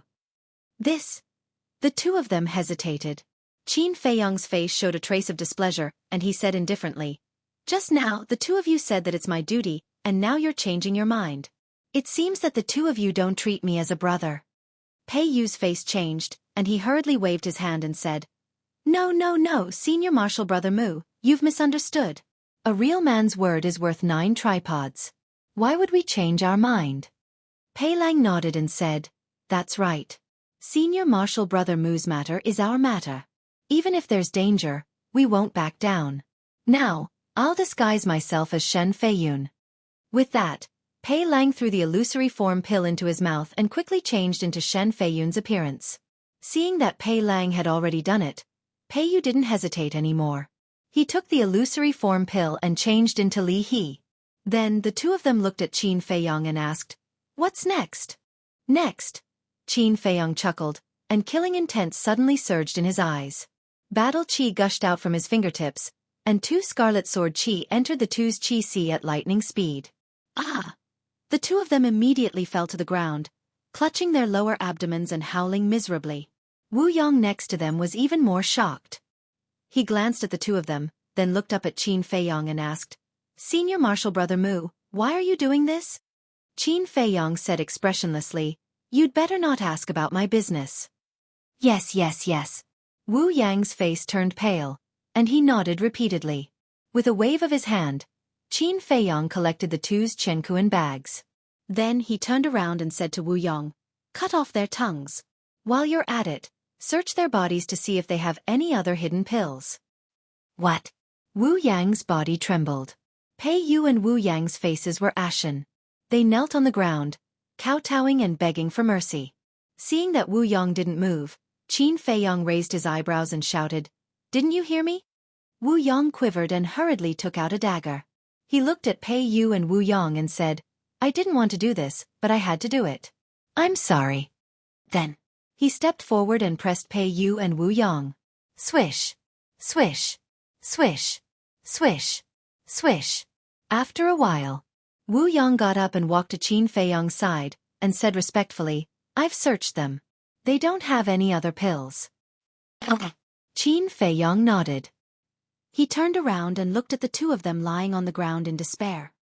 He said coldly, "Do you know why I did this? Because this is how your father treated Shen Feiyun and Li He." Ha! Shen Feiyun and Li He's deaths are related to the leader of the divine python tribe. Wu Yong was surprised. Pei Yu and Wu Yong didn't realize it until now. Woo! They wanted to explain and ask, but their tongues had been cut off, so they couldn't open their mouths. They could only let out helpless whimpers. Qin Feiyong said, "Give them healing pills." After saying that, he sat cross-legged on the ground, glanced at the divine python tribe from afar, and closed his eyes to meditate. "Okay." Wu Yong nodded, took out 2 healing pills without pill patterns, and stuffed them into their mouths. The healing pills could only have the effect of healing. They couldn't regenerate their tongues, nor could they repair their broken Qi Si. Then, Wu Yong stood respectfully behind Qin Feiyong, looking at the back of the figure in front of him. His eyes flickered. Time flew. In the middle of the night, Qin Feiyong finally opened his eyes. Looking at the dark night sky, he whispered, "It's finally dawn. I can activate the concealment technique." Dark clouds surged in the sky. A waning moon was faintly discernible. The nearby mountains and rivers were also dead silent. "It's time to describe it." 2 rays of light burst out of his eyes. Qin Feiyong retracted his gaze, got up and lowered his head to look at Pei Yu and Wu Yong. The wounds on their lower abdomens had been healed, but from noon to now, every minute and every second felt like a year. Qin Feiyong said with a smile, "Don't worry, I won't kill you." The two were surprised. Why didn't he kill them? What did this demon want to do? Qin Feiyong waved his hand and sent the two to the castle. He turned to look at Wu Yong behind him and said playfully, "Are you interested in going with me?" Yes, yes, yes." Wu Yong nodded. Only a ghost would be interested. But facing Qin Feiyong, he didn't dare to refuse, so he could only bite the bullet and agree. "Hold on to me," Qin Feiyong said. Wu Yong was suspicious. Qin Feiyong said again, "Hold on to my shoulder." Okay. Wu Yong hurriedly stretched out his hand and pressed on Qin Feiyong's shoulder. Qin Feiyong immediately activated the concealment art and took Wu Yong to the sky at lightning speed, entering the divine python tribe. Wu Yang's face changed and he said telepathically, It's not appropriate to barge in like this, is it? The concealment art was invisible and no one could see it, so Wu Yong didn't know that he was now invisible. Qin Feiyong said to himself, "Don't worry, no one will discover us." Wu Yong didn't believe it. Wouldn't they be discovered if they were to openly fly above the city? How was that possible? But Qin Feiyong didn't explain. He looked down at the phantom snake emperor coiled around his wrist and said, "Where is the entrance to the secret chamber?" Who is he talking to? Wu Yong looked at Qin Feiyong's wrist in surprise and saw an exquisite bracelet on his wrist. Talking to a bracelet? Was this person stupid? But the next moment, he was stunned. The bracelet actually moved on its own and a snake head suddenly appeared, baring its fangs and flying towards him. Wu Yong was scared out of his wits on the spot. "Stop fooling around." Qin Feiyong rolled his eyes at the phantom snake emperor. Hee hee. The phantom snake emperor grinned and said telepathically, "The entrance to the secret chamber is in the cultivation room of the divine python tribe's leader." "Lead the way," Qin Feiyong said. "Continue forward," the phantom snake emperor said. Qin Feiyong dragged Wu Yong, who was scared out of his wits by the phantom snake emperor, and flew forward. It turns out that the bracelet was transformed from a snake. After calming down, Wu Yong looked at the phantom snake emperor and finally breathed a sigh of relief. The phantom snake emperor glanced at Wu Yong and telepathically said, "Qin Feiyong, I just wanted to tease him just now, but I didn't expect him to be so scared." "He's too cowardly. Why did you keep it?" Qin Feiyong didn't answer, but there was a hint of killing intent in his eyes. After a while, under the lead of the phantom snake emperor, Qin Feiyong entered a hall. The main hall was dazzling in gold and jade and had an extraordinary aura. But at this moment, there was no one here. The phantom snake emperor pointed to the deepest part of the hall and telepathically said, "The cultivation room is there." Qin Feiyong walked over and saw a door on the wall, which was tightly shut. Then, he turned his head and glanced at the hall, and couldn't help but frown. In the hall, there was no trace of the divine python tribe's leader. Could it be that he was cultivating in the cultivation room now? If that was the case, it was almost impossible to enter the secret chamber from the cultivation room. Qin Feiyong withdrew his gaze and looked down at the phantom snake emperor, saying secretly, "Go and see if the divine python tribe's leader is anywhere else." "Okay." The phantom snake emperor nodded and landed on the ground, quickly disappearing from Qin Feiyong and Wu Yang's sight. Wu Yong was dumbfounded. Because he found that when the phantom snake emperor landed on the ground, its skin immediately turned the same color as the floor. He turned to look at Qin Feiyong and telepathically said, "It can't be the phantom snake, right?" "That's right." Qin Feiyong nodded. Chapter 1068. About an hour later. The spirit snake emperor came back and laughed in a low voice. "He's not in the cultivation room, but you'll never guess what he's doing now." "What's he doing?" Qin Feiyong was curious. The spirit snake emperor said, "He's having fun with his woman, and he even unlocked all kinds of positions." "It's so exciting." Qin Feiyong was stunned. He was already so old, but he still liked to play these tricks. No wonder he had so many children. But suddenly, his expression became strange. He looked at the spirit snake emperor and asked, "How do you know that they unlocked many positions? Could it be that you've been peeping for the past hour?" The spirit snake emperor laughed evilly. "It's so exciting, of course I have to watch for a while more." "Fuck. Didn't I teach you that it's not suitable for children? And you made me wait for so long." Qin Feiyong's face darkened. He directly gave it a slap on the head. "When did you teach me that? Moreover, am I considered a child? To be honest, this emperor's age is something that even 10 of you can't compare to." The spirit snake emperor rolled its eyes at Qin Feiyong. "Cut the crap. You'd better not watch this kind of thing in the future." Qin Feiyong snorted, turned to look at the stone door and asked, "How do I open it?" "Aren't you very capable? Think of a way yourself." The spirit serpent emperor harumphed, looking extremely displeased. "Say that again?" Qin Feiyong's eyes turned cold. The spirit snake emperor smiled embarrassedly and quickly said, "Just open it directly, but do it gently and don't make too much noise." Qin Feiyong walked up and pushed lightly with his hand. The stone door slowly opened. The cultivation room behind the door was about 100 feet wide, but there was nothing. There was only an old futon in the center. Qin Feiyong walked in, glanced at the cultivation room and asked, "Where's the entrance to the secret room?" "It's beside the futon." The spirit snake emperor led the way. "Close the door." Without looking back, Qin Feiyong ordered Wu Yong and strode towards the cattail hassock. After Wu Yong closed the stone door, he hurriedly followed. The spirit serpent emperor stopped in front of the futon and pointed at the ground. "Li He and Shen Feiyun are right below here." Qin Feiyong glanced at the ground and frowned. "How do we open this entrance?" "There is a mechanism." The spirit serpent emperor chuckled. It raised its little tail and lifted the praying mat, but there was nothing underneath it. The spirit snake emperor crawled over and pressed its tail against a stone brick, causing it to cave in immediately. Crack. Meanwhile, the ground next to Qin Feiyong's feet cracked open, and then slowly opened to both sides. Under the crack, there was a faint light. When the crack was a foot wide, Qin Feiyong finally saw Li He and Shen Feiyun. The secret chamber below was only 5 or 6 meters wide. A luminous pearl hung on the wall, emitting a dim light. Li He and Shen Feiyun were sitting in the secret chamber with their backs against the wall. Their bodies were covered in blood, and their faces were as pale as paper. They had completely lost their previous elegance.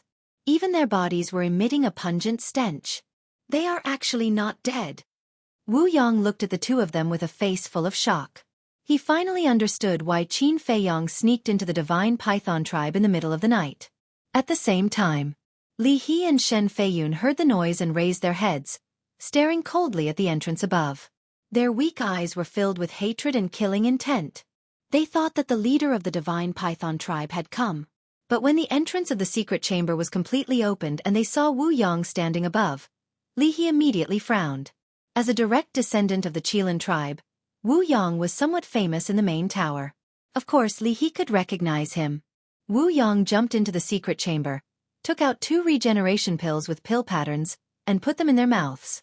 Their tongues that were cut off immediately regenerated at a speed visible to the naked eye. After their tongues were restored, Li He immediately said, "Wu Yong, why are you here?" Shen Feiyun was stunned and asked, "Li He, who is Wu Yong?" "He's from the Qilin tribe." Li He briefly introduced him before looking at Wu Yong again and frowning. "Could it be that your Qilin tribe is also colluding with the divine python tribe?" But thinking about it, that was not right. If the Qilin tribe was really colluding with the divine python tribe, why would Wu Yong give them regeneration pills? "Manager Li, it's a misunderstanding. We're here to save you." Wu Yong waved his hand and smiled. "Save me?" Li He was stunned. He never expected that Wu Yong would actually come to save him. "No. Wu Yong seemed to be talking about us? Could there be others?" He hurriedly looked beside Wu Yong, but he did not see a single shadow. Li He said, "How did you come in? How did you know we were locked up here?" Wu Yong smiled embarrassedly. "I definitely don't have that ability. The one who saved you is Ancestor Mu." "Ancestor Mu?" Li He and Shen Feiyun looked at each other, their eyes full of shock. Shen Feiyun looked at Wu Yong and asked, "Where is he now?" "I'm here." A voice sounded out of thin air. While Wu Yong was explaining, Qin Feiyong had already jumped into the secret room. "It's really the voice of Ancestor Mu." Li He and Shen Feiyun's spirits were lifted as they hurriedly scanned the area in front of them. Because the voice came from right in front of them, but they still didn't see anyone. "Where are you?"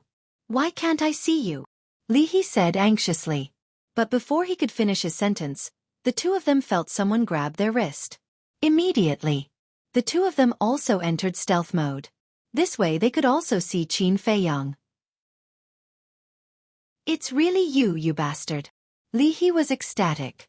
Shen Feiyun was also full of smiles. Qin Feiyong looked at the two of them and said, "I know you have a lot of questions to ask, but now is not the time." While they were talking, with a thought, Pei Yu and Shen Feiyun appeared out of thin air. Who are they? Why do they look exactly like us?" When Li He and Shen Feiyun saw Pei Yu and Shen Feiyun, they turned pale with fright. Qin Feiyong did not answer, looked up at Wu Yong and said, "Quickly help take off their clothes." "All right." Wu Yong nodded, immediately squatted on the ground, and took off Pei Yu and Shen Feiyun's clothes. Qin Feiyong looked at Li He and Shen Feiyun, pointed at Pei Yu and Shen Feiyun, and said, "Quickly take off your clothes and change with them." The two of them looked at each other. Qin Feiyong urged, "There's no time, quickly do as I say." The two of them nodded and quickly took off their clothes. At the same time, Wu Yang also took off Pei Yu and Shen Feiyun's clothes, and then put on Pei Yu and Shen Feiyun's clothes. After everything was done, Qin Feiyong secretly said a few words to the Spirit Snake Emperor, and then led Wu Yang and Li He into the cultivation room. After that, Qin Feiyong did not delay for a moment, closed the entrance of the secret room, put the futon back to its original position, and after confirming that there were no loopholes, he led the three of them out of the cultivation room, closed the stone door of the cultivation room, and then rushed towards the main hall. As for the Spirit Snake Emperor, he did not leave with Qin Feiyong and stayed in the secret room. In the main hall, Qin Feiyong and the other three ran all the way, and they were about to go out. Whoosh! But at this moment, accompanied by the sound of something breaking through the air, a light figure rushed towards the main hall like lightning. Wu Yang's face changed, and he said to himself, "Oh no, it's the leader of the Divine Python tribe." Li He and Shen Feiyun's faces also changed. "Don't worry, he can't see us now. As long as we don't make any noise, even if we stand in front of him, he won't notice us." Qin Feiyong smiled and sent a voice transmission. He swept up the three of them and flew out of the main hall silently. He flew into the sky, brushed past the leader of the Divine Python tribe, and headed out of the city without looking back. We really weren't discovered? Li He and Shen Feiyun looked back at the leader of the Divine Python tribe who disappeared into the main hall, and then turned to look at Qin Feiyong with bewilderment. A moment later, Qin Feiyong finally flew out of the Divine Python tribe and landed on a mountain peak outside the city. The mountain peak was about a few hundred feet tall, and the vegetation was flourishing. Li He turned to look at the Divine Python tribe in the night and sighed. "I didn't expect that we would be able to escape alive." "That's right." Shen Feiyun nodded, his face full of hope. Qin Feiyong closed the concealment art and smiled. "Heaven helps the good. Both of you are good people, and you will definitely be able to turn misfortune into blessing." "Good people?" The two of them smiled bitterly. Which cultivator's hands were not stained with blood? How many of them dared to call themselves good people? The two of them looked at each other and nodded at the same time. They turned around and knelt in front of Qin Feiyong. Qin Feiyong hurried forward and helped the two of them up. He said, "Both of you are respected seniors. I can't bear your kneeling. Get up quickly. Why didn't I see you being so humble when you came to me to buy medicinal herbs?" Li He scolded with a smile and stood up without being pretentious. Qin Feiyong smiled and said, "The situation is different. When doing business I have to bargain. Otherwise, what if I get cheated by you?" "I cheated you? Tell me honestly, when have I ever taken advantage of you? It seems that you are the one taking advantage of me." Li He rolled his eyes at him. Qin Feiyong smiled embarrassedly and took out 2 Spirit Sea pills. He said, "Here, I promise that I will give this Spirit Sea pill to you for free." Li He smiled helplessly and did not stand on ceremony. He grabbed one of the Spirit Sea pills and put it into his mouth. Shen Feiyun also grabbed the other one and put it into his mouth. He looked at Qin Feiyong and cupped his hands. "Brother Mu, no matter what, I have to thank you properly today." "Thank you. I will always remember this great kindness." Li He nodded and said, "Yes, if it weren't for you, I don't know how much we would have to suffer." Qin Feiyong smiled and asked, "Do you know who wants to deal with you?" Li He's eyes turned cold, and he said in a deep voice, "Yes, it's Fu Anshan. The chief of the Divine Python tribe told us." "I will not let this matter rest." Shen Feiyun was also full of killing intent. Qin Feiyong smiled and said, "There's no need for you to do anything. I've already made arrangements. He won't be able to jump around for long. Just wait and see." "Arrangements?" The two of them looked at each other with a trace of suspicion in their eyes. Qin Feiyong explained briefly, but when he mentioned Yan Wei, he did not reveal Yan Wei's real name. "I see. This time, we really have to thank him." Li He suddenly realized that the he was referring to Yan Wei. Chapter 1069. Qin Feiyong smiled. Fu Anshan is an old fox. If we don't use some tricks, we won't be able to find his weakness. He is indeed an old fox. After being with him for so many years, I thought I knew him very well. But in the end, I realized that was not his true face at all. Li He's face was filled with disgust. Hearing the conversation between the three of them, Wu Yong could not help but shudder. He did not expect Fu Anshan to be such a person. But compared to Fu Anshan, Qin Feiyong scared him more. No matter what happened, he was able to strategize.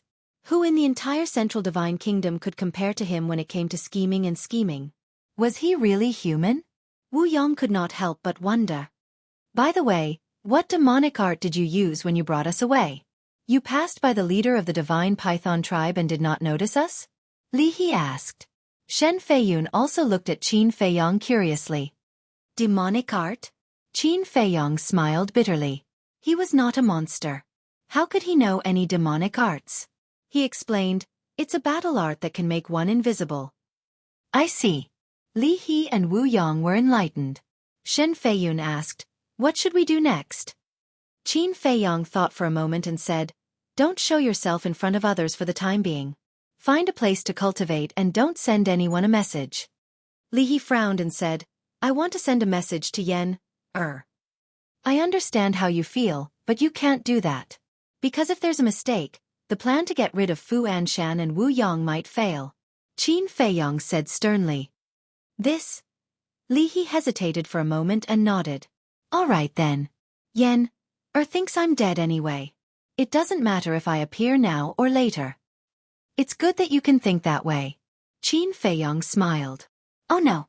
Suddenly, Shen Feiyun seemed to have thought of something and his expression changed. What's wrong?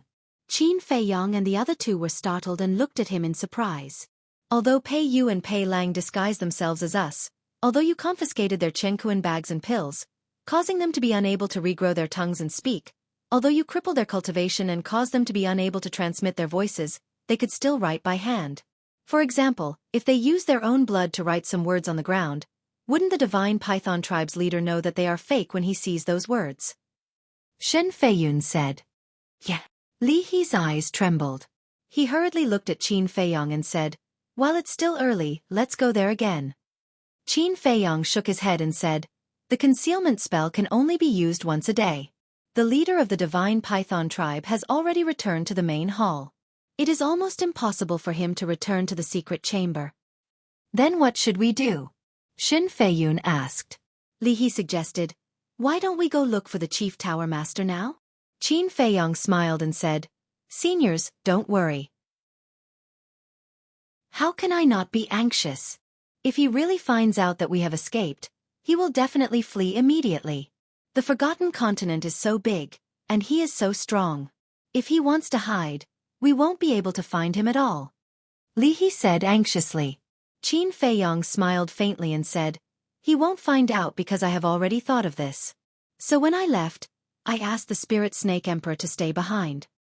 Already thought of this? The two of them looked at each other. Qin Feiyong nodded.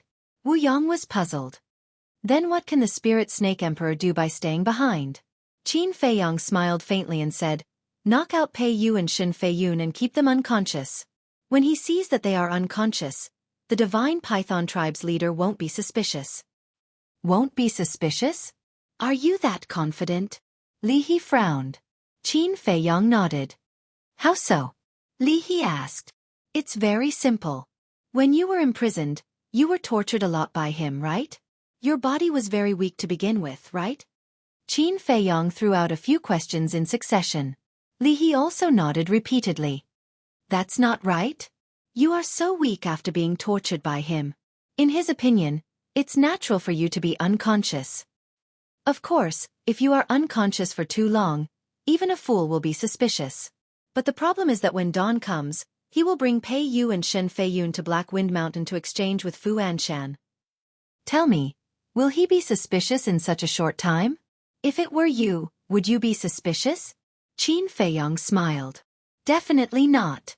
Li He and Shen Feiyun replied without hesitation because there were only a few hours left before dawn. Qin Feiyong said again, moreover, Even if the Divine Python tribe's leader finds out that they are fake, the Spirit Snake Emperor will inform me immediately. How can he escape? There is no chance at all. Li He and Shen Feiyun looked at each other, their faces full of shock. How amazing! He had even thought of this in advance. This brat's temperament was a little too terrifying. He simply didn't miss a single detail. Qin Feiyong smiled and said, "Let's go to Black Wind Mountain now and wait for the show to begin." You actually came up with such a bad idea. You are too bad. Li He rolled his eyes at him and added, "But I like it." When the Divine Python tribe's leader finds out that it was his own son who was killed, his expression will be very interesting. After saying that, he could not help but laugh. Shen Feiyun was also full of smiles, but there was a hint of fear in his eyes when he looked at Qin Feiyong. This kid was not only meticulous, but his methods of torturing people were also hair-raising. Qin Feiyong asked, "Do any of you know the coordinates of Black Wind Mountain?" I know. Black Wind Mountain is not far from the Divine City. After saying that, Li He gave the coordinates to Qin Feiyong. Qin Feiyong waved his hand, and a portal quickly opened. Can I go back first?" Wu Yang asked. No. Qin Feiyong shook his head. Wu Yang's expression froze, and he could only helplessly follow behind the three of them and enter the portal. Time flew by. Early morning. The sun gradually rose from the horizon. The red sunlight shone on the earth, causing all things to recover. On a mountain peak, Qin Feiyong and the other three sat cross-legged, absorbing the essence of heaven and earth, cultivating their bodies and minds. After a night of rest, Shen Feiyun and Li He of Qi had recovered, their injuries were healed, and their spirits were better. Buzz. Suddenly, a buzzing sound was heard. Qin Feiyong suddenly opened his eyes, and two rays of light burst out. He took out the image crystal. The phantom of the Spirit Snake Emperor quickly appeared. Shen Feiyun, Li He, and Wu Yang also opened their eyes at this moment and looked at the Spirit Snake Emperor. How is it? Qin Feiyong asked. The Spirit Snake Emperor said, "He has already left with Pei Yu and Li He." Qin Feiyong smiled and asked again, "Did anything happen during this time?" No. However, when the leader of the Divine Python tribe entered the secret chamber just now, he woke the two of them up. They immediately cried out, but the leader of the Divine Python tribe ignored them. Not only did he ignore them, but he also gave them a good beating. "That's really miserable." The Spirit Snake Emperor sneered. Qin Feiyong smiled and said, "It's all within my expectations." The Spirit Snake Emperor asked, "Then should I rush to meet up with you now?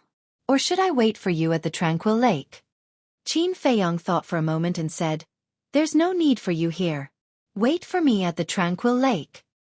Okay. The Spirit Snake Emperor nodded, and then the phantom dissipated. Qin Feiyong put away the image crystal, got up and said, "They should be here soon. Let's hide in the forest over there and restrain our aura." Shen Feiyun and the other two nodded and stood up. Their aura was also restrained to the extreme. Whoosh! Immediately, the four of them turned into a stream of light and entered a forest not far away. Whoosh! Almost at the same time as they entered the forest, two figures appeared in the void above them. It was Fu Anshan and Yen Wei. Seeing Fu Anshan appear, Li He and Shen Feiyun clenched their fists and killing intent flashed in the depths of their eyes. Qin Feiyong's heart skipped a beat and he said to himself, "Don't be rash." Shen Feiyun said telepathically, "Don't worry, we know what to do." Whoosh! Just as he finished speaking, another four figures appeared in the sky above a huge mountain opposite them. It was the leader of the Divine Python tribe, the High Priest, and Pei Yu. The Spirit Snake Emperor did not lie to them. Pei Yu and Li He were in a worse state than yesterday. Their bodies were badly mutilated and they were half dead. They even lost two arms and there were a few bloody holes on their bodies. They did not look human at all. However, the two of them were still howling and wailing. Their blood-stained eyes kept blinking at the Divine Python tribe's leader and his wife, hinting at their identity. However, the Divine Python tribe's leader and his wife did not even look at them. Whoosh! Fu Anshan and the Divine Python tribe's leader looked at each other almost at the same time. When their eyes met, invisible sparks flew. "You're quite early." The Divine Python tribe's leader sneered. He grabbed Pei Yu and Li He and walked toward Fu Anshan. Fu Anshan's expression changed. He quickly reached out and said, "Don't move, just stand there." "Why? Are you afraid that I'll take the opportunity to kill you?" The divine python tribe's leader stopped in his tracks. His eyes were full of contempt. Fu Anshan was still worried. He retreated a little more and stared at the divine python tribe's leader warily. Then, he took out the image crystal and said without any nonsense, "Kill them immediately." "Do you think I'm stupid? After I kill them, you'll threaten me with that image. What can I do to you then? So, you have to destroy that image first." The divine python tribe's leader said. "I'm here with sincerity," Fu Anshan said angrily. The divine python tribe's leader immediately sneered and said, "Don't you think it's ridiculous for a villain like you to talk about sincerity with me?" Fu Anshan immediately retorted and said, "I'm only threatening you at most, but you killed your own brother with your own hands. Who's more ridiculous?" "Enough, don't mention this in front of me," the divine python tribe's leader shouted. His eyes were filled with killing intent. "You dare to do it, but you're afraid of being criticized?" Fu Anshan sneered and said, "Hurry up, don't waste everyone's time." "Impossible. You have to destroy that image first, and then I'll kill them," the divine python tribe's leader said in a tone that brooked no discussion. Fu Anshan's face was gloomy. Neither of them trusted the other, and the situation was in a stalemate. An old fox versus an old fox. Who is better? Chapter 1070. In fact, anyone could tell that both of them were harboring ulterior motives. Fu Anshan wanted the leader of the divine python tribe to kill Li He and Shen Feiyun first and then use that video to blackmail them. After all, there was nothing more valuable than this video. He did not want to give it up unless he had no other choice. The leader of the divine python tribe had the same idea. Fu Anshan had extorted a lot of benefits from him in the past. He was unwilling to let it go just like that. Therefore, he also wanted Fu Anshan to destroy the video first and then use Li He and Shen Feiyun to blackmail Fu Anshan. An eye for an eye.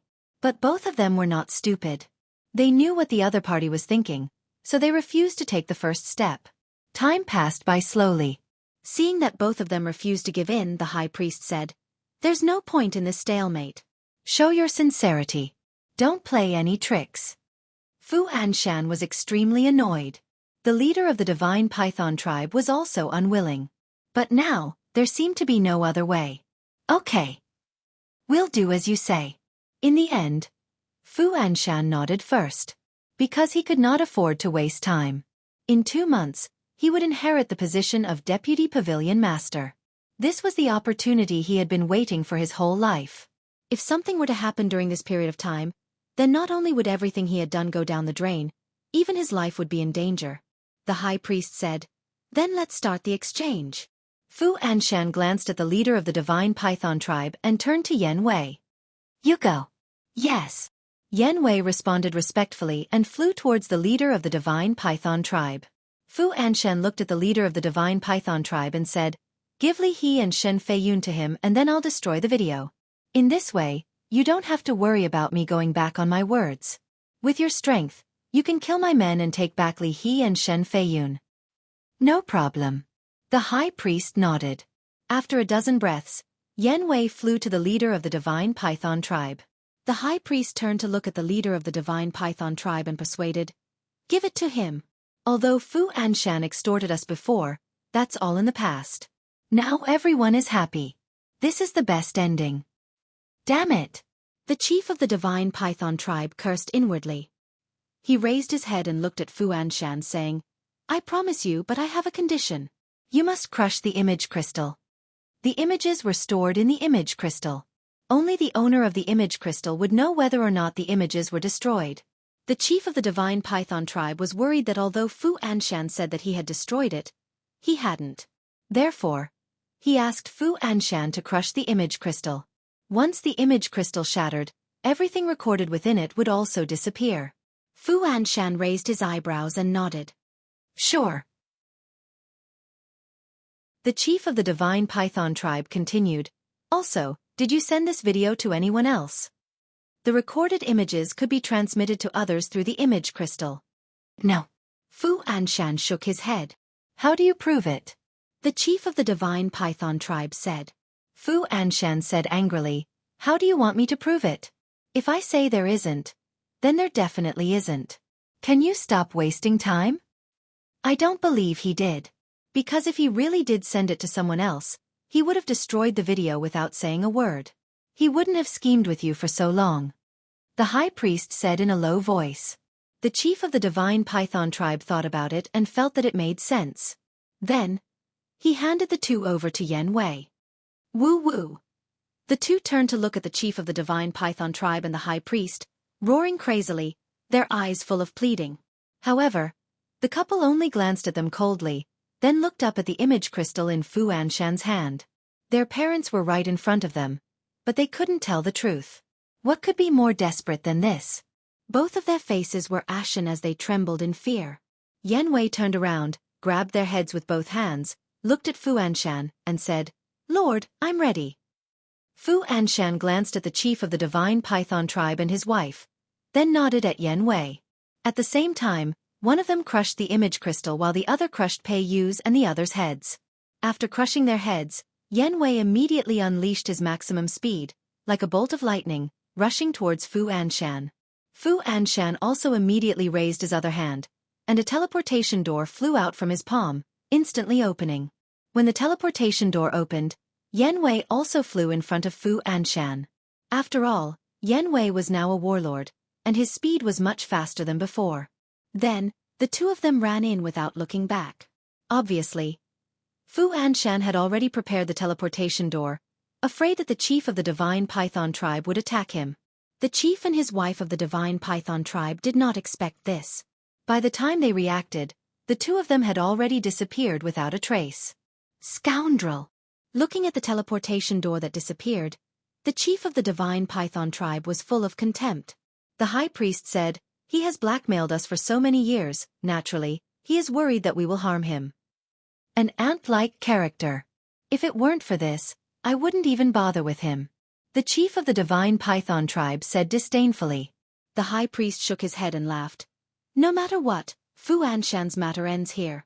Now, only Ancestor Mu is left. Hearing this, the chief of the divine python tribe immediately raised his eyebrows and said, Ancestor Mu is not someone Fu Anshan can compare to. That's right. Although this kid is weak, he is very shrewd. Moreover, as the direct disciple of the chief tower master, he doesn't lack anything at all. It will be difficult to get him to destroy that video. The high priest was worried. The chief of the divine python tribe sneered. It's impossible for there to be no weakness in this world. It's just that we don't know about it. That's true. The high priest nodded. After pondering for a while, he asked, Do you want me to talk to him? Just take it as a test. The chief of the divine python tribe thought for a while and nodded. Okay. The high priest said, Then I'll go look for him tomorrow. Okay. The chief of the divine python tribe nodded again, then opened the teleportation door, and the two of them walked in one after another. Black Wind Mountain quickly regained its peace. Qin Feiyang and the other three did not continue to hide and walked out of the forest. Li He asked, She's going to look for you tomorrow. Do you want to meet her? Qin Feiyang smiled and said, Of course, because she'll definitely prepare a valuable meeting gift. You're really a greedy brat. Li He rolled his eyes at him. Qin Feiyang did not feel that this was mocking at all. He chuckled and said, It's a waste to reject something that's delivered to my door. All right, I have to go back. You guys find a place to hide. Okay. Li He and Shen Feiyu nodded. Qin Feiyang opened the teleportation door and was about to walk in, but suddenly he slapped his head and said, Right, I forgot something. What is it? The two of them were suspicious. However, Qin Feiyang did not look at them. Instead, he looked at Wu Yang. What? Wu Yang's eyelids twitched, and a strong sense of uneasiness rose in his heart. Qin Feiyang said telepathically, Do you know? There's another advantage of the slavery seal, and that is that it can peek into your inner thoughts. What? Wu Yang's gaze trembled. There was actually such a thing? Then, didn't that mean that the thoughts that had appeared in his heart before were already known by this person? Suddenly, he quivered and hurriedly knelt on the ground begging, Senior Brother Mu, no, no, no, Master, spare me. I won't dare to do it again. I swear, I'll serve you wholeheartedly in the future. It's too late. You're already worthless. Qin Feiyong shook his head. With a thought, he directly erased Wu Yang's soul. Without even letting out a scream, Wu Yang fell to the ground, dead. This sudden unforeseen event left Li He and Li Mu dumbstruck. This person is refining the blood demon pill, so he deserves to die. Seniors, farewell. Qin Feiyong said with cupped fists and turned to walk into the teleportation door. Blood demon pill. Li He and Shen Feiyun trembled and lowered their heads to look at Wu Yang's corpse. There was no other emotion except disgust. The person who refined this kind of medicinal pill was basically insane and deserved to be killed. Shen Feiyun looked up at the teleportation door and murmured, "He's calm, meticulous, and decisive. If he doesn't die, he'll definitely become someone great in the future." That's right. Sooner or later, we'll have to look up to him. Li He nodded. There was only one such terrifying young man in the world. Calming Lake. On the island, the lush green grass swayed with the wind, exuding boundless vitality. Beautiful flowers bloomed one after another. The fragrance of the flowers was intoxicating. Colorful butterflies danced among the flowers like little fairies, lively and cute. The scenery here was mesmerizing and peaceful, like a paradise on earth. Swoosh! Qin Feiyong appeared out of thin air on the balcony of the second floor. Hands behind his back, he admired the beautiful scenery before him. If he could, he really wanted to live in a place like this forever, without worries and killing. He wanted to live a peaceful life. You're back. How was it? The Spirit Serpent Emperor jumped out from the house and coiled around Qin Feiyong's wrist. Qin Feiyong looked at it and smiled. It's all settled. The Spirit Serpent Emperor said, "Then I'll go to the castle to cultivate." Qin Feiyong hurriedly said, "Don't. There's one more thing that I need you to do for me." What is it? The Spirit Serpent Emperor looked at him suspiciously. 5-colored crystal. I can't go to the Tower Master's place every day. Moreover, the concealment technique can only be used for an hour at a time. So, I need you to help me keep an eye on him. Qin Feiyong said telepathically. No problem. The Spirit Serpent Emperor agreed without hesitation. However, it wasn't done yet. Then, what benefits will I get? Qin Feiyong's mouth twitched and his face darkened. You've learned bad things from the white-eyed wolf. This has nothing to do with them. This time, the person guarding the Tower Master is not an ordinary person. It's the ruler of the Forgotten Continent. This is a very dangerous thing, you know? The Spirit Serpent Emperor said.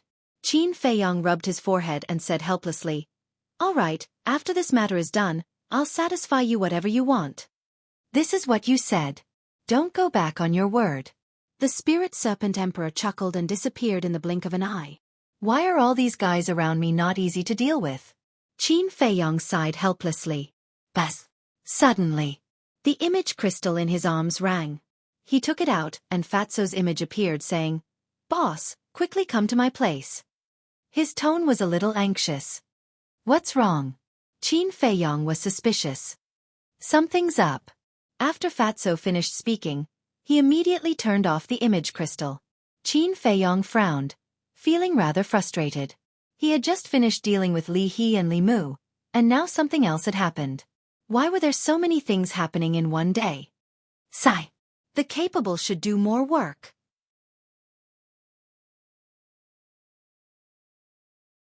Chapter 1071. Martial Artist Mountain Range. Fatso paced back and forth in the cave abode, restless like an ant on a hot pan. Swish. Suddenly, Qin Feiyong appeared out of thin air. Boss, you're here. Fatso immediately went up to him. Did Chu Xian's parents give you some problems? Looking at Fatso's anxious look, Qin Feiyong couldn't help but frown slightly. No. This time, Fat Lord called you here because of Li Yan, not because of Chu Xian. Fatso shook his head and said, Li Yan. Qin Feiyong was stunned. During this period of time, Fat Lord has been busy dealing with Chu Xian's parents and hasn't paid attention to what's going on outside. Just yesterday, I suddenly heard someone say that since Li He died, Li Yan has been sitting on the sword edge all day long, depressed. Fatso said. Qin Feiyong frowned and said, Grandpa is dead and granddaughter is sad. This is human nature. Why did you call me here? Besides, I don't have much contact with her. Boss, you can't say that. You even helped Li He. What's wrong with talking her out of it? Fatso pursed his lips. Aren't you just looking for trouble for me? Li Yan is not a child. Do you need me to talk to her? Let her calm down for a while and she will get over it. If there's nothing else, I'm leaving. Qin Feiyong rolled his eyes at him and took out a portal. Wait, boss. Fatso hurriedly grabbed Qin Feiyong. You're not done, are you? Qin Feiyong raised his eyebrows. Fatso smiled awkwardly and quickly let go, saying, Okay, let's not talk about this. But there's another thing that you have to help her with. What else? Qin Feiyong was suspicious. Li He was the pillar of the Li family. Now that Li He is dead, the Li family will decline. As you know, Li Yan is quite beautiful and has many admirers pursuing her. But in the past, because of Li He, they didn't dare to act recklessly. But now, with Li He's death, some people have started to have ulterior motives. There were even people who directly threatened her, saying that if she didn't comply, they would deal with her Li family. Fatso said. Although the Li family has declined, a starving camel is still bigger than a horse. Who dares to threaten her like this? Qin Feiyong frowned. A lot. Most of them are from wealthy families. And one of them is the most arrogant. His name is Nie Xiaoyong, a disciple of the Saint Peak. He has another identity, the son of the Vajra tribe's chief. Fatso said with a hint of disgust in his eyes. Adamantine tribe? Qin Feiyong was suspicious. Don't look down on the Adamantine tribe, because the Adamantine tribe is also one of the 9 super tribes. Moreover, their overall strength is ranked in the upper middle of the 9 super tribes. Fatso said. I see. Qin Feiyong nodded in realization and said with a smile, This is a good thing. What the hell? Fatso was stunned. As the son of a super tribe's chief, whether it is identity or status, Li Yan can't compare to him. If Li Yan can marry him, the Li family can be considered to have a meteoric rise. If this isn't a good thing, then what is? Qin Feiyong said with a smile. Boss, how can you be like this? Where did your righteous heart go? Are you still the boss that I know? Could it be that someone else is impersonating you? Fatso looked at Qin Feiyong in surprise. Scram. Qin Feiyong's face darkened and knocked Fatso's head hard, causing Fatso to grimace in pain. He endured the pain and said with a flattering smile, Boss, please help her. Qin Feiyong looked at him with a strange expression and said, Why do you care so much about her? Don't tell me that you like her. Damn. Is Fat Lord the kind of person who loves every woman he sees? Fatso glared at him. Qin Feiyong looked at him and shook his head. No, but there must be a reason. He knew Fatso's character too well. He would never beg him for a woman he had only seen a few times. Heard. Fatso's face was cloudy and uncertain. There really are other factors. Qin Feiyong raised the corner of his mouth and said lightly, If you don't want to say, then I'll go back. You can go by yourself. Don't. I'll say it. It's like this. Yesterday evening, I went to the Sword Peak to persuade her. After all, when Yen Wei and I were in the transaction pavilion, she took care of us a lot. When I arrived at the Sword Peak, I happened to see Nie Xiaoyong threatening her. I couldn't stand it, so I went to reason with him. In the end, Fatso couldn't continue. His face was full of embarrassment. In the end? Qin Feiyong was curious. That, the fatty stammered. When he saw Qin Feiyong take out another teleportation gate, he hurriedly said, In the end, he didn't say anything and slapped me a few times. He even threatened to cripple me if I meddled in his business again. Qin Feiyong was stunned. Looking at Fatso's chubby face, he teased, It's good to give you a few slaps. It'll help you lose weight. Boss, you're my brother. Your brother was beaten and you still say such things. You're too much. Fatso grumbled discontentedly. You deserve it. Is the disciple of the Saint Peak someone you can provoke? What's more, he's a direct descendant of a super tribe. Qin Feiyong said expressionlessly. But this was not the point. What angered him the most was that this damn Fatso actually tricked him. He said that he was helping Li Yan, but in fact, he was helping himself. Boss, I was wrong. I shouldn't have tricked you. Please help me. If I don't vent my anger, I really can't feel at ease. Fatso looked at him pitifully. Qin Feiyong rolled his eyes at him and sneered. You have to look at the owner before beating a dog. He clearly knows that you're my person, yet he still dares to touch you. He's looking down on me too much. Don't worry, I'll definitely help you get back your face. Thank you, boss. Fatso was overjoyed. As long as the boss took action, the disciples of the Saint Peak and the direct descendant of a super tribe were all small fry. No. Suddenly. He looked at Qin Feiyong angrily and said, Boss, what do you mean? You have to look at the owner before you hit a dog? Is Fat Lord's position in your heart only like this? Qin Feiyong's face stiffened. In all honesty, he had never thought of it that way. It was purely a habit. He looked at Fatso and pretended to be stupid. Did I say that? Nonsense, Lord Fatty's ears aren't deaf.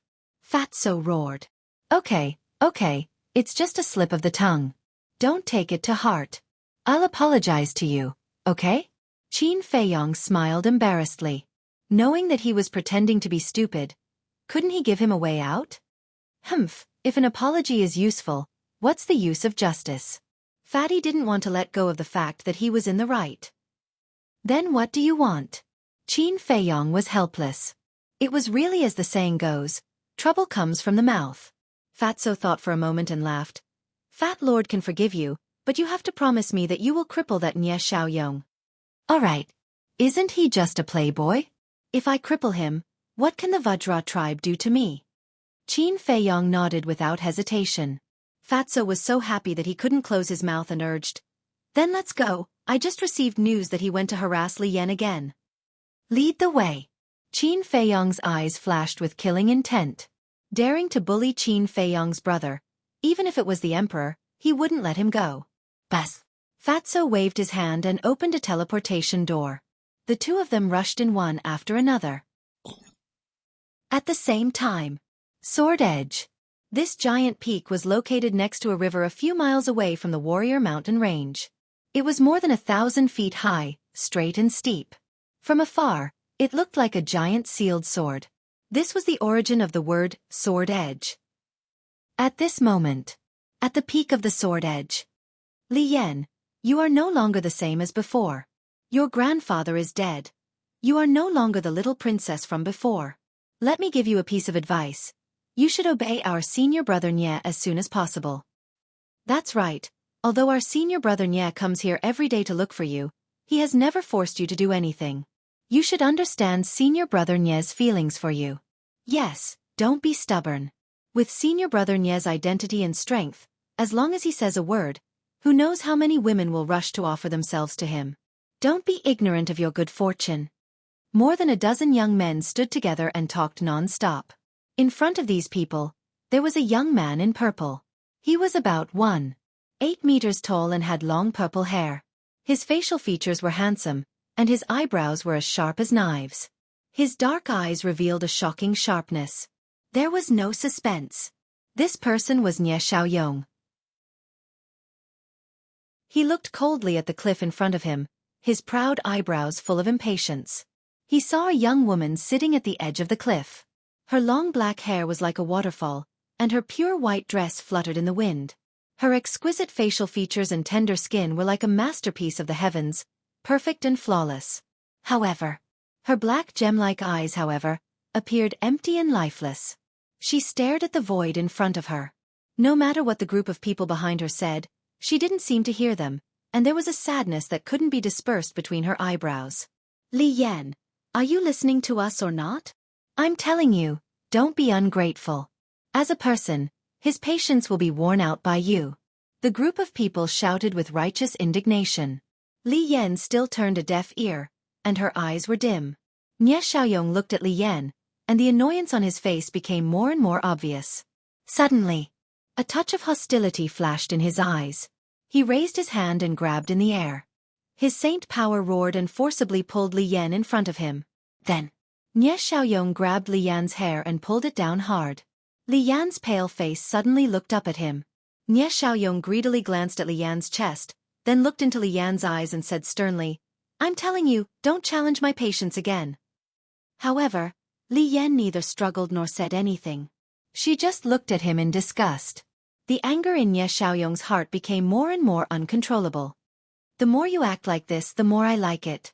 Today, I must have you, and no one can stop me. He smiled coldly and threw Li Yan on the ground. He turned to the dozen young men and shouted, "Take her, let's go."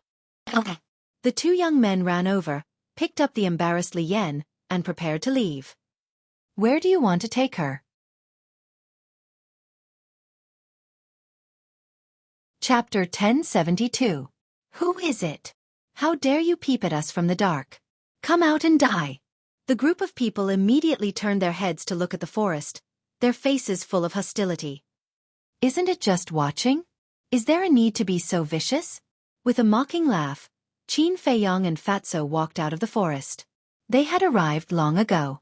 They just didn't show up and wanted to see what these people were going to do. The result was far beyond their expectations. This Nie Xiaoyong actually planned to force himself on her. To be able to do such a dirty thing. He was really worthy of being a famous playboy. Ancestor Mu.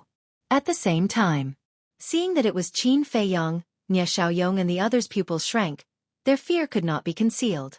But Li Yan was still the same as before. There was no color in her eyes. What a pitiful girl. Qin Feiyong secretly sighed. He couldn't help but want to tell Li Yan the truth, but in the end, reason prevailed over impulse. Fatso stepped forward, stared at Nie Xiaoyong arrogantly, and shouted, "I didn't expect you to be such a scum. Let her go immediately for Fat Lord." With Qin Feiyong here, he was full of confidence. Nie Xiaoyong frowned and said in a deep voice, "Let her go."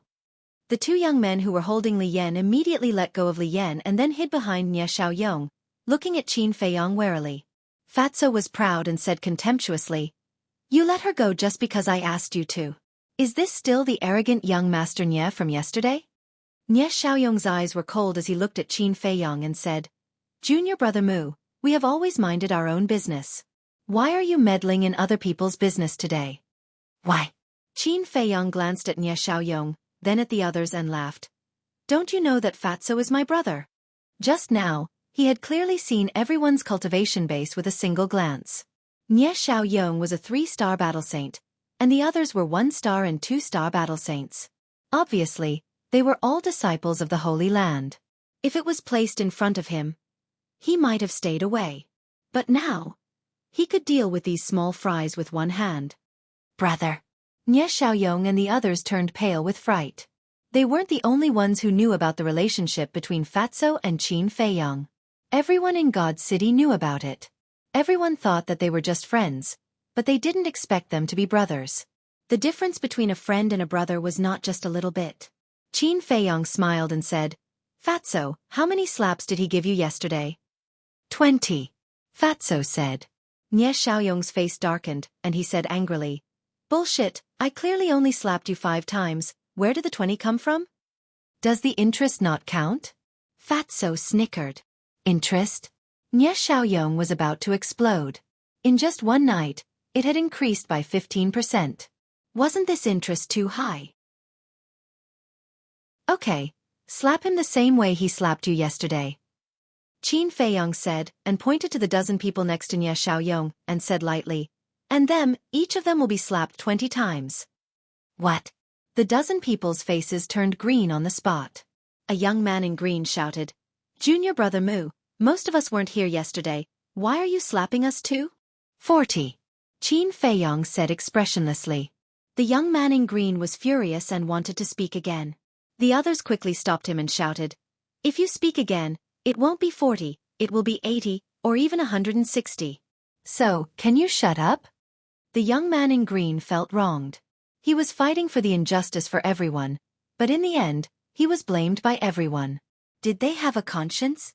Fatso walked toward Nie Xiaoyong with a smirk on his face and said, "Young Master Nie, I really hope you can show your arrogance yesterday and show my boss, but unfortunately, you don't have the guts." Humiliation. What a blatant humiliation. Nie Xiaoyong clenched his hands and looked at Qin Feiyong, saying, "You'd better think it through." "Slap," Qin Feiyong said. Fatso immediately raised his arm and slapped Nie Xiaoyong's face. A bright red palm print immediately appeared.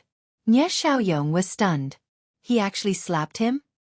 He shouted in exasperation. Ancestor Mu, my big brother is one of the 3 kings of the Saint Peak. If you dare to touch me, even if you are the direct disciple of the Chief Tower Master, you won't have a good ending. One of the 3 kings of the Saint Peak? Qin Feiyong was stunned. Seeing this, the other dozen people thought that Qin Feiyong was a little timid, and became arrogant. That's right. Senior brother Nye's big brother is called Nye Zhan. Senior brother Nye Zhan's talent is extraordinary, and can be said to be a rare talent in 10,000 years. And he is deeply loved by the Peak Master of the Saint Peak, and the Peak Master has the intention to take him as a disciple. His future is limitless. And senior brother Nye Zhan usually loves senior brother Nye the most, so you'd better restrain yourself. The dozen people clamored. Take him as a disciple? Qin Feiyong raised the corner of his mouth and said with a smile. So what? Your Peak Master of the Saint Peak is my future father-in-law? Wang Yuer's father was the Peak Master of the Saint Peak. Everyone was stunned. That's right. This person was already engaged to Wang Yuer, and was considered a family with the Peak Master of the Saint Peak.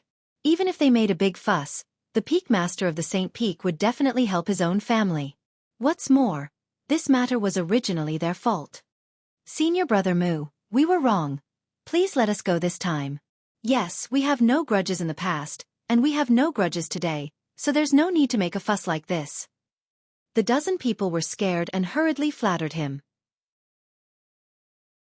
Seeing that the dozen people began to curry favor, Nye Xiaoyong's face turned livid. Continue to slap them. Qin Feiyong ignored those people. They were all clowns and were not pleasing to his eyes. Fatso chuckled and raised his hand to slap them again. Hey! Isn't that Ancestor Mu? Nye Xiaoyong is here too. What are they doing? A few disciples passed by in the air, and when they noticed Qin Feiyong and the others, they immediately stopped and looked down at them. Slap. It was also at this moment. Fatso slapped Nye Xiaoyong's face again, and a trace of blood flowed from the corner of his mouth. What? He actually slapped Nye Xiaoyong? The disciples in the air were stunned. One of them was refreshed and hurriedly said, Hurry up and inform everyone that Ancestor Mu and Nye Xiaoyong are fighting. There's a good show to watch. They all used the image crystal to send messages to their friends. No way. When did Ancestor Mu become so high profile that he actually let someone slap Nye Xiaoyong in public? The news spread from 1 to 10, from 10 to 100, and very quickly, it spread throughout the main pagoda. Those who received the news were all shocked without exception. Continue to be arrogant. Fatso was overjoyed now. The humiliation he suffered yesterday was finally washed away. However, facing this scene, Li Yan did not react at all. She turned around and walked to the edge of the cliff, continuing to be in a daze. Qin Feiyong looked at her back and couldn't help but frown. Enough. Suddenly, a shout rang out. Nye Xiaoyong grabbed Fatso's wrist and said in a deep voice, I advise you to stop before you go too far. Fatso turned to look at Qin Feiyong and said, Boss, he's threatening me again. Qin Feiyong looked at Nye Xiaoyong.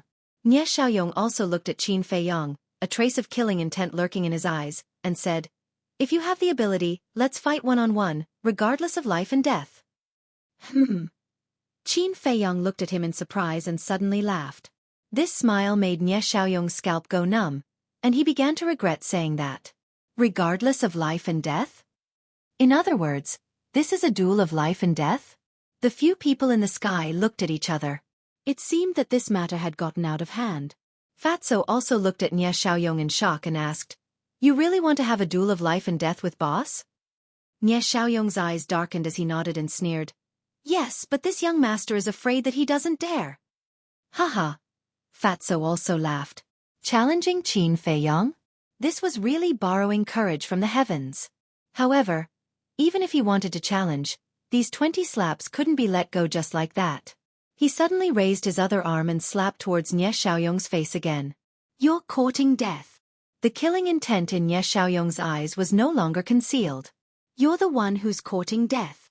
At the same time, Qin Feiyong also moved. Like a ghost, he landed in front of Nye Xiaoyong. His palm was like a blade as battle chi gushed out and directly entered Nye Xiaoyong's lower abdomen. Ah! Nie Xiaoyong immediately knelt on the ground and screamed in pain. Qin Feiyong retracted his palm and shook off the blood on his hand. He turned to look at Fatso and said indifferently, "As you wish, you're crippled. Now you can do whatever you want. Boss is still the best." Fatso smiled flatteringly and stepped forward to punch and kick Nie Xiaoyong. "Ancestor Mu, you despicable person, you actually sneak attacked me when I wasn't paying attention." With his chi crippled, even if Nie Xiaoyong was a 3-star battle saint, he had no power to resist. He could only let Fatso destroy him as he howled in pain. "Despicable person? You knew that I was here to cause trouble for you, yet you didn't take any precautions. Aren't you stupid? Also, fighting one-on-one with a hedonistic scum like you is purely a waste of time." Qin Feiyong shook his head and smiled. He walked to Li Yan's side and looked at her pale face. His lips moved, but in the end, he swallowed the words that were about to come out of his mouth and lowered his head to look at the river below. For a moment, only Fatso's arrogant voice and Nie Xiaoyong's screams could be heard. Swish! Soon, figures continued to appear in the sky. They were all disciples of the main pagoda. Even some disciples of the Holy Lands came after hearing the news. He actually crippled Nie Xiaoyong's chi. Isn't that too cruel? Yes, our main pagoda has a rule that disciples are not allowed to fight in private. Even if he is the direct disciple of the main pagoda lord, he can't violate it. Someone said with dissatisfaction. I don't agree with this. If Nie Xiaoyong never harassed Li Yan, would this have happened? Speaking of which, he only has himself to blame for this. That's right. Senior Brother Mu is punishing evil and upholding justice. We should support him. There were also people who supported Qin Feiyong. Aya, it's so lively. At this moment, accompanied by a strange laughter, a purple-clothed youth broke through the sky and landed beside Qin Feiyong. This voice.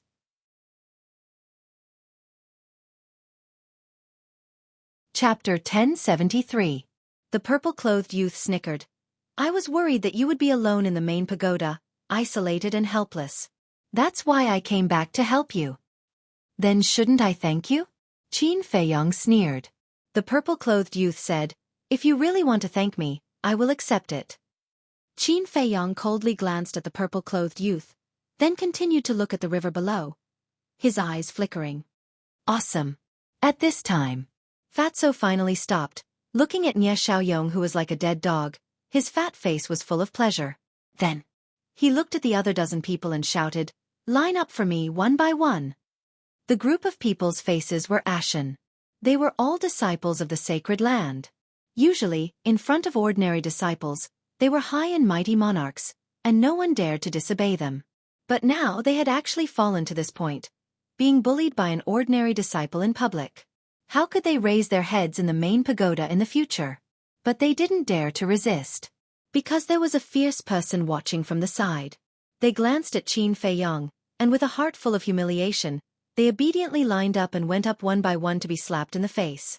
Pa! Not long after, more than a dozen people's faces were swollen like pig heads. The people in the sky looked at each other in dismay. As the saying goes, don't hit people in the face. But this damn fatso, he didn't hit anywhere but the face. Wasn't this deliberately embarrassing the disciples of the sacred land? If you let me know in the future that you came to harass Li Yan, then it won't be as simple as today. Scram. Qin Feiyong said without turning his head. Yes. The group of people nodded repeatedly, terrified, and then took Nie Xiaoyong and left in a sorry state. The direct disciple of the chief pagoda master is indeed different. Isn't that so? If it were someone else causing trouble here, those law enforcement elders and deacon elders would have come long ago. Regardless of whether you are reasonable or not, they would beat you up first. But now look, which law enforcement elder is here? They are all playing dumb, not wanting to offend this person. The crowd in the sky whispered secretly. Fatso looked up at those people and shouted, Do you all have nothing to do? Hearing this domineering shout, some people immediately raised their eyebrows. They were either members of famous clans, super tribes, or disciples of the Holy Lands. Who would dare to scold them like this? But when they saw Qin Feiyong standing at the edge of the cliff, they chose to swallow their anger and left. Very soon, only Qin Feiyong, Li Yan, Fatso, and the purple-clothed youth were left in this place. Alas! After a long time, Qin Feiyong sighed softly. He turned to Li Yan and said, I understand your current feelings, but what's the point of doing this? I'm sure your grandfather wouldn't want to see you like this. Then what should I do? Laughing heartlessly? I can't do it. Li Yan murmured. Qin Feiyong said, You need to have the courage to face it. If you can't even bear this blow, how can you face more brutal blows in the future? After all, life is unpredictable, and anything can happen. Li Yan was silent. Qin Feiyong looked at her for a while and simply ignored it. Because this kind of thing, outsiders couldn't interfere. Li Yan could only rely on herself to walk out of it. Qin Feiyong glanced at the purple-clothed youth and looked at Fatso. Let's go. Buzz. At this moment, a buzzing sound rang out. Boss, your message? Fatso was stunned and asked. Qin Feiyong shook his head and looked at the purple-clothed youth. The purple-clothed youth also shook his head. The image crystal of the three of them didn't respond, so it must be Li Yan's image crystal. The three of them couldn't help but look at Li Yan. Li Yan was silent for a while and took out the image crystal. Buzz! The image of a middle-aged man emerged. This person's face was rough, his eyebrows reached his temples, and he was quite dignified. But at this moment, the middle-aged man looked at Li Yan, his eyes full of helplessness and even a trace of sadness. Li Yan looked at the middle-aged man and asked, Father, what's wrong? The middle-aged man asked, Is there anyone else beside you? Li Yan glanced at Qin Feiyong and the other two and shook her head at the middle-aged man. There's something I have to tell you in advance, the middle-aged man said, but it seemed to be something difficult for him to say. Li Yan said, Father, what's the matter? Sigh. The middle-aged man sighed deeply and said, Yan, we have already agreed to let you marry Fu Anshan. What? Li Yan suddenly stood up. Qin Feiyong and the other two also had a look of disbelief. Marry Fu Anshan? Was this a joke? In terms of seniority, Fu Anshan was of the grandfather's generation. What were Li Yan's parents thinking? The middle-aged man blamed himself. Yan, I'm sorry. Father didn't want to do this, but father had no choice. Looks like there's a secret. Qin Feiyong and the other two looked at each other and quietly looked at the middle-aged man. Li Yan finally recovered, looked at the middle-aged man, and asked, Did Fu Anshan force you? Yes. The middle-aged man nodded and said, Some time ago, Fu Anshan suddenly came to our house and said that he wanted to marry you. Your mother and I were furious at that time. Who does he think he is? Why should he marry you? But, at this point, the middle-aged man fell silent. His face filled with pain. Father, don't say any more. I know. He must have threatened you and your mother. There's nothing we can do about it. Without grandfather, our family has already declined. Li Yan shook her head and smiled, but her face was as pale as paper. I'm sorry, it's my father's incompetence. Originally, your mother and I didn't agree to it even if we were beaten to death, but the elders in our clan chose to give up on you for the future of the Li family. They even threatened that if your mother and I continued to protect you, not only would they join forces to abolish me as the patriarch, but they would also expel us from the family. Yan, this family was single-handedly built by your grandfather. Father can't just give it to them for free. Can you forgive your father? The middle-aged man said. Li Yan laughed. Your daughter can understand, father. You don't have to blame yourself anymore. Thank you. The middle-aged man said gratefully. Then when will you come back? Your mother and I both hope to have a good time with you before you get married. Li Yan pondered for a moment and said, After a while, your daughter doesn't want to see that group of mercenary elders right now. All right. The middle-aged man did not force her, and the shadow quickly dissipated. Li Yan put away the image crystal and turned to look at Qin Feiyong and the other two, and said self-deprecatingly, I didn't expect that after grandfather died, my Li family would become so unbearable, to actually let me marry an old man. If you want to laugh, laugh. Qin Feiyong and Fatso looked at each other with bitter smiles on their faces. Right now, they only had sympathy in their hearts. How could they laugh at Li Yan? Then marry me. As long as you marry me, on this forgotten continent, no one will dare to do anything to your Li family. The purple-clothed youth chuckled. Qin Feiyong raised his eyebrows and said angrily, "Are you kidding me at a time like this?" "I'm not kidding. I'll like anything that you've taken a fancy to," the purple-clothed youth said playfully. "Everything I like?" Qin Feiyong was stunned and said with a dark face, "Don't talk nonsense, I have nothing to do with Li Yan." "If you have nothing to do with her, why are you so concerned about her? You even offended Nye Xiaoyong for her. The leader of the Adamantine tribe is famous for his fiery temper. He's not someone to be trifled with." The purple-clothed youth laughed secretly. Qin Feiyong rolled his eyes and said, "Is it a friendship between fellow disciples?" "TCH, stop pretending." The purple-clothed youth raised his middle finger. Li Yan said, "You guys go, I want to calm down by myself." "Then you take care." Qin Feiyong looked at her deeply, then turned and left with Fatso. The purple-clothed youth's eyes flashed, and he quickly chased after the two. After leaving the sword peak, Qin Feiyong stopped and turned to look at Fatso, and said, "I'm worried that Li Yan might take things too hard and do something stupid. You must keep an eye on her before the succession ceremony." Fatso hurriedly said, "Fat Lord hasn't even dealt with Chu Xian's parents, how can he have time to take care of her?" Qin Feiyong said helplessly, "Let's put Chu Xian's matter aside for now. If Li Yan really does something stupid, Li He will kill me." "Li He?" The purple-clothed youth was stunned and said suspiciously, "Isn't Li He dead?" Qin Feiyong ignored him and looked at Fatso. "Don't worry, after I rest for a few days, I will personally go to the Chu family and ask Chu Xian's parents." "Okay then." Fatso nodded. Qin Feiyong didn't stay any longer. He opened a teleportation door and walked in with large strides. Seeing this, the purple-clothed youth hurriedly followed. Calm Heart Lake.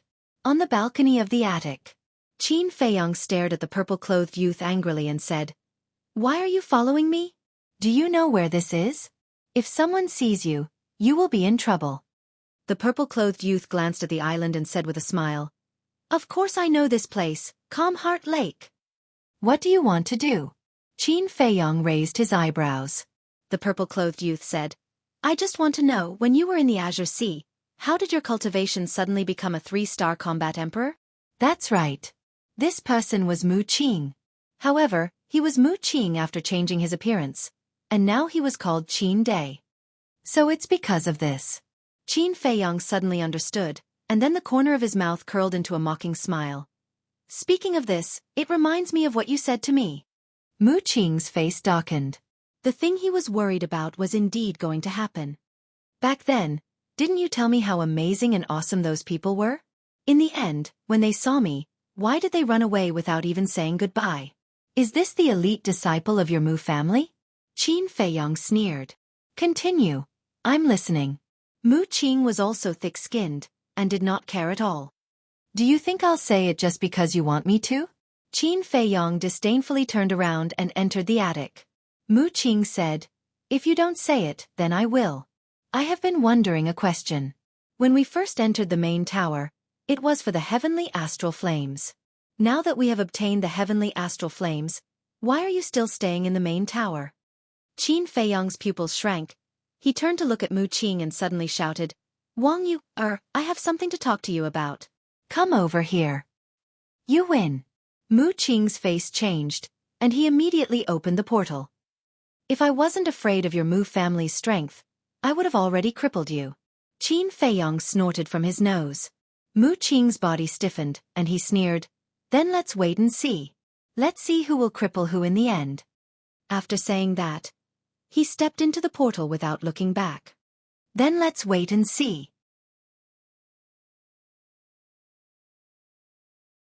Chapter 1074. What's the matter? Whoosh. Wang Yuer flew over and landed in the courtyard, looking at Qin Feiyong suspiciously. Qin Feiyong looked at her in shock. He had thought that with Wang Yuer's character, she wouldn't come, but she did. This was awkward. "What's the matter? Tell me." Wang Yuer urged impatiently. Qin Feiyong had an idea and asked, "Didn't you say in Qinghai last time that you would ask your grandpa and your parents to break off the engagement? Why didn't you do anything?" Wang Yuer's face stiffened. He called her over just for this? Bastard. Did he hate her that much? He couldn't wait to break off the engagement. "I've told them, but they don't want to." There's nothing I can do. Go to them if you can. If there's nothing else, I'll go back first. Wang Yuer said coldly, then turned around and flew back to the attic. Her face was colder than her tone. Why are you angry? Don't you all want to break off the engagement? Qin Feiyong looked at her in confusion. This woman's mind was indeed deeper than the bottom of the sea. Shaking his head, he turned around and entered the room. The next day, the news that Qin Feiyong was still alive had already spread to all the big and small cities and tribes. Similarly, the news of Nie Xiaoyong being abused also spread like wildfire. In the Adamantine tribe, in a certain hall, a burly man in black slammed his hand on a desk and said angrily, "Bastard! He even dares to provoke the Chief Tower Master's personal disciple. Is he tired of living? Husband, you can't blame Xiaoyong for this. Xiaoyong took a fancy to Li Yan. Although what he did was wrong, he didn't provoke Ancestor Mu. Why did he treat Xiaoyong like this in public?" A middle-aged woman next to him said unhappily. This woman was wearing luxurious clothes and her long hair was tied up. She was still charming. "Chief, Madam is right. Ancestor Mu bullied Xiaoyong in public, which means that he doesn't take our Adamantine tribe seriously at all." A young man below said. This person was thin and wore a fitted white robe. He looked to be in his 30s and held a jade flute in his hand. He looked rather scholarly. He was the high priest of the Vajra tribe. The Adamantine chief said, "Then what do you think we should do? He is the chief pagoda master's disciple."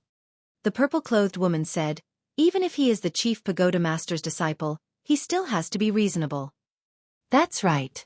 In that kind of situation, you could have just asked Xiaoyong to apologize. Why did you have to do that? He even crippled Xiaoyong's qi. He's simply taking advantage of his position to bully others," the high priest said. The two of them echoed each other, thoroughly arousing the fury in the Vajra tribe's chief's heart. He nodded and said, "All right, I'll go look for Chief Tower Master to reason with him." After the chief of the Adamantine tribe left, the high priest shook his head and laughed. "Our chief's temper is really fiery. If he didn't do that, would we have a chance?" The purple-clothed woman smiled and snuggled into the high priest's embrace. "That's true. While he's at the chief pagoda, let's go have some fun." The high priest picked up the purple-clothed woman and walked towards the bed with a lewd smile on his face. "Xiaoyong is in trouble, and you still have the mood to think about this?" The purple-clothed woman looked at him with dissatisfaction. "Isn't someone worried about this? Why are we in such a hurry?" The high priest threw the purple-clothed woman on the bed and impatiently pounced on her. For a moment, in the main hall, clothes were flying and moaning. "The chief pagoda. Shwa!"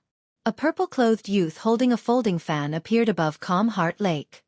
He looked at the pavilion where Qin Feiyong was and said loudly, "Ancestor Mu, come out for a moment." Qin Feiyong was meditating when he heard the voice.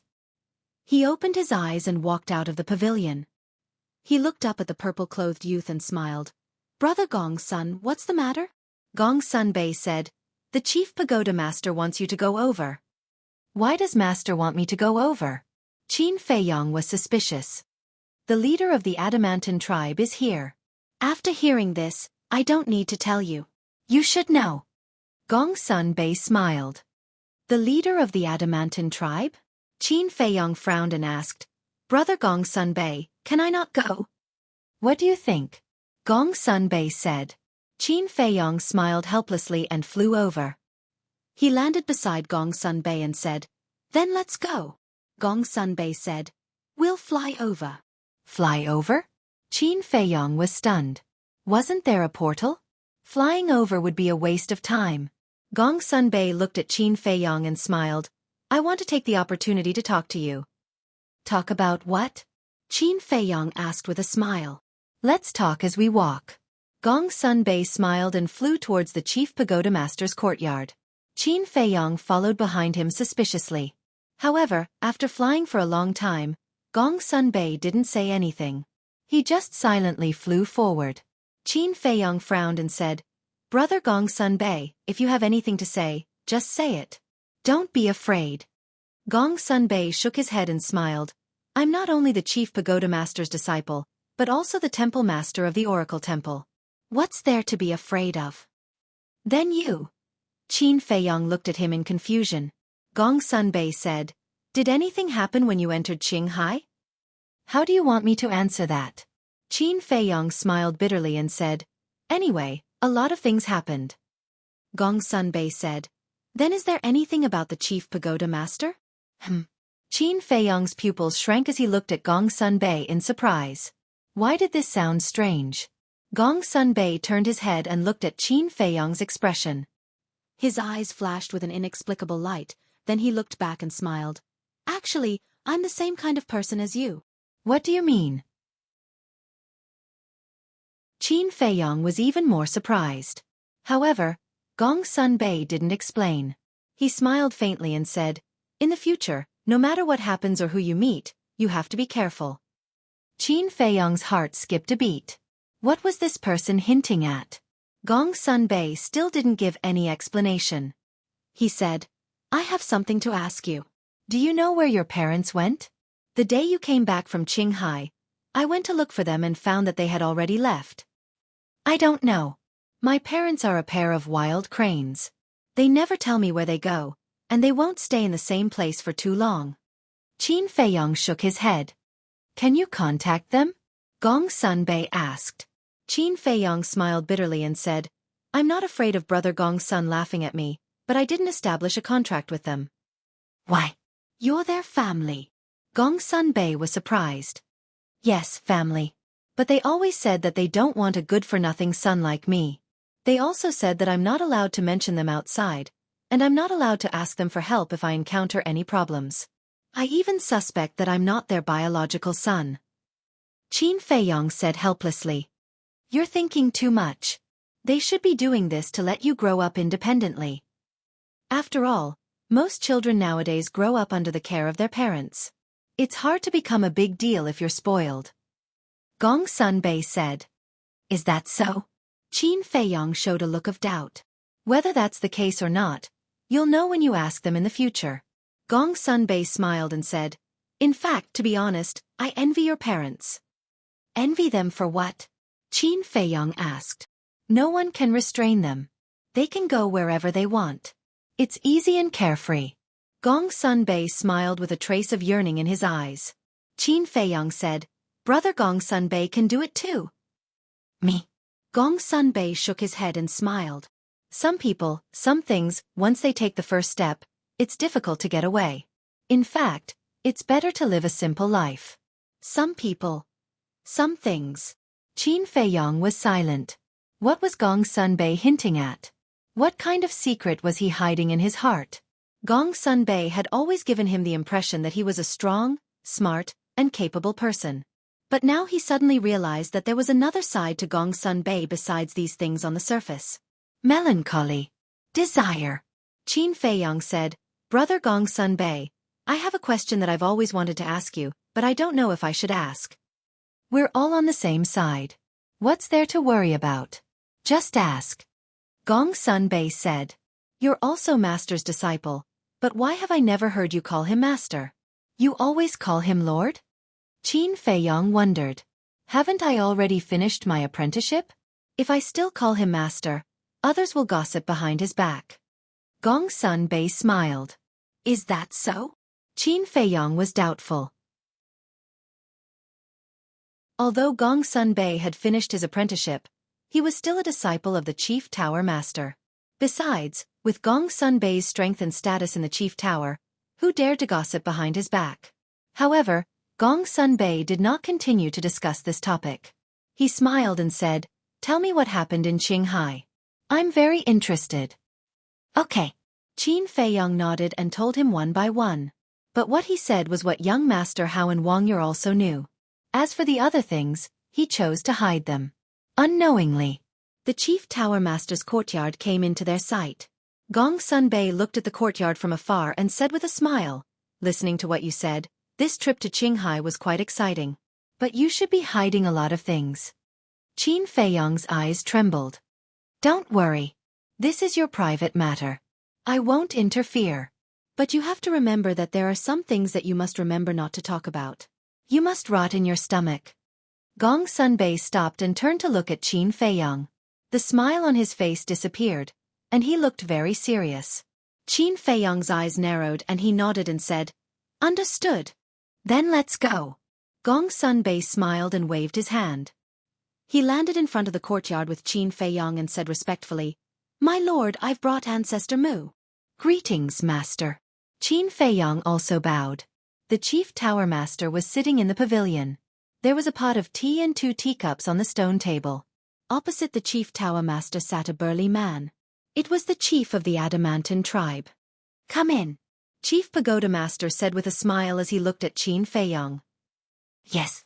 You're tuning in to the Xueqi's Martial Arts Saga YouTube channel.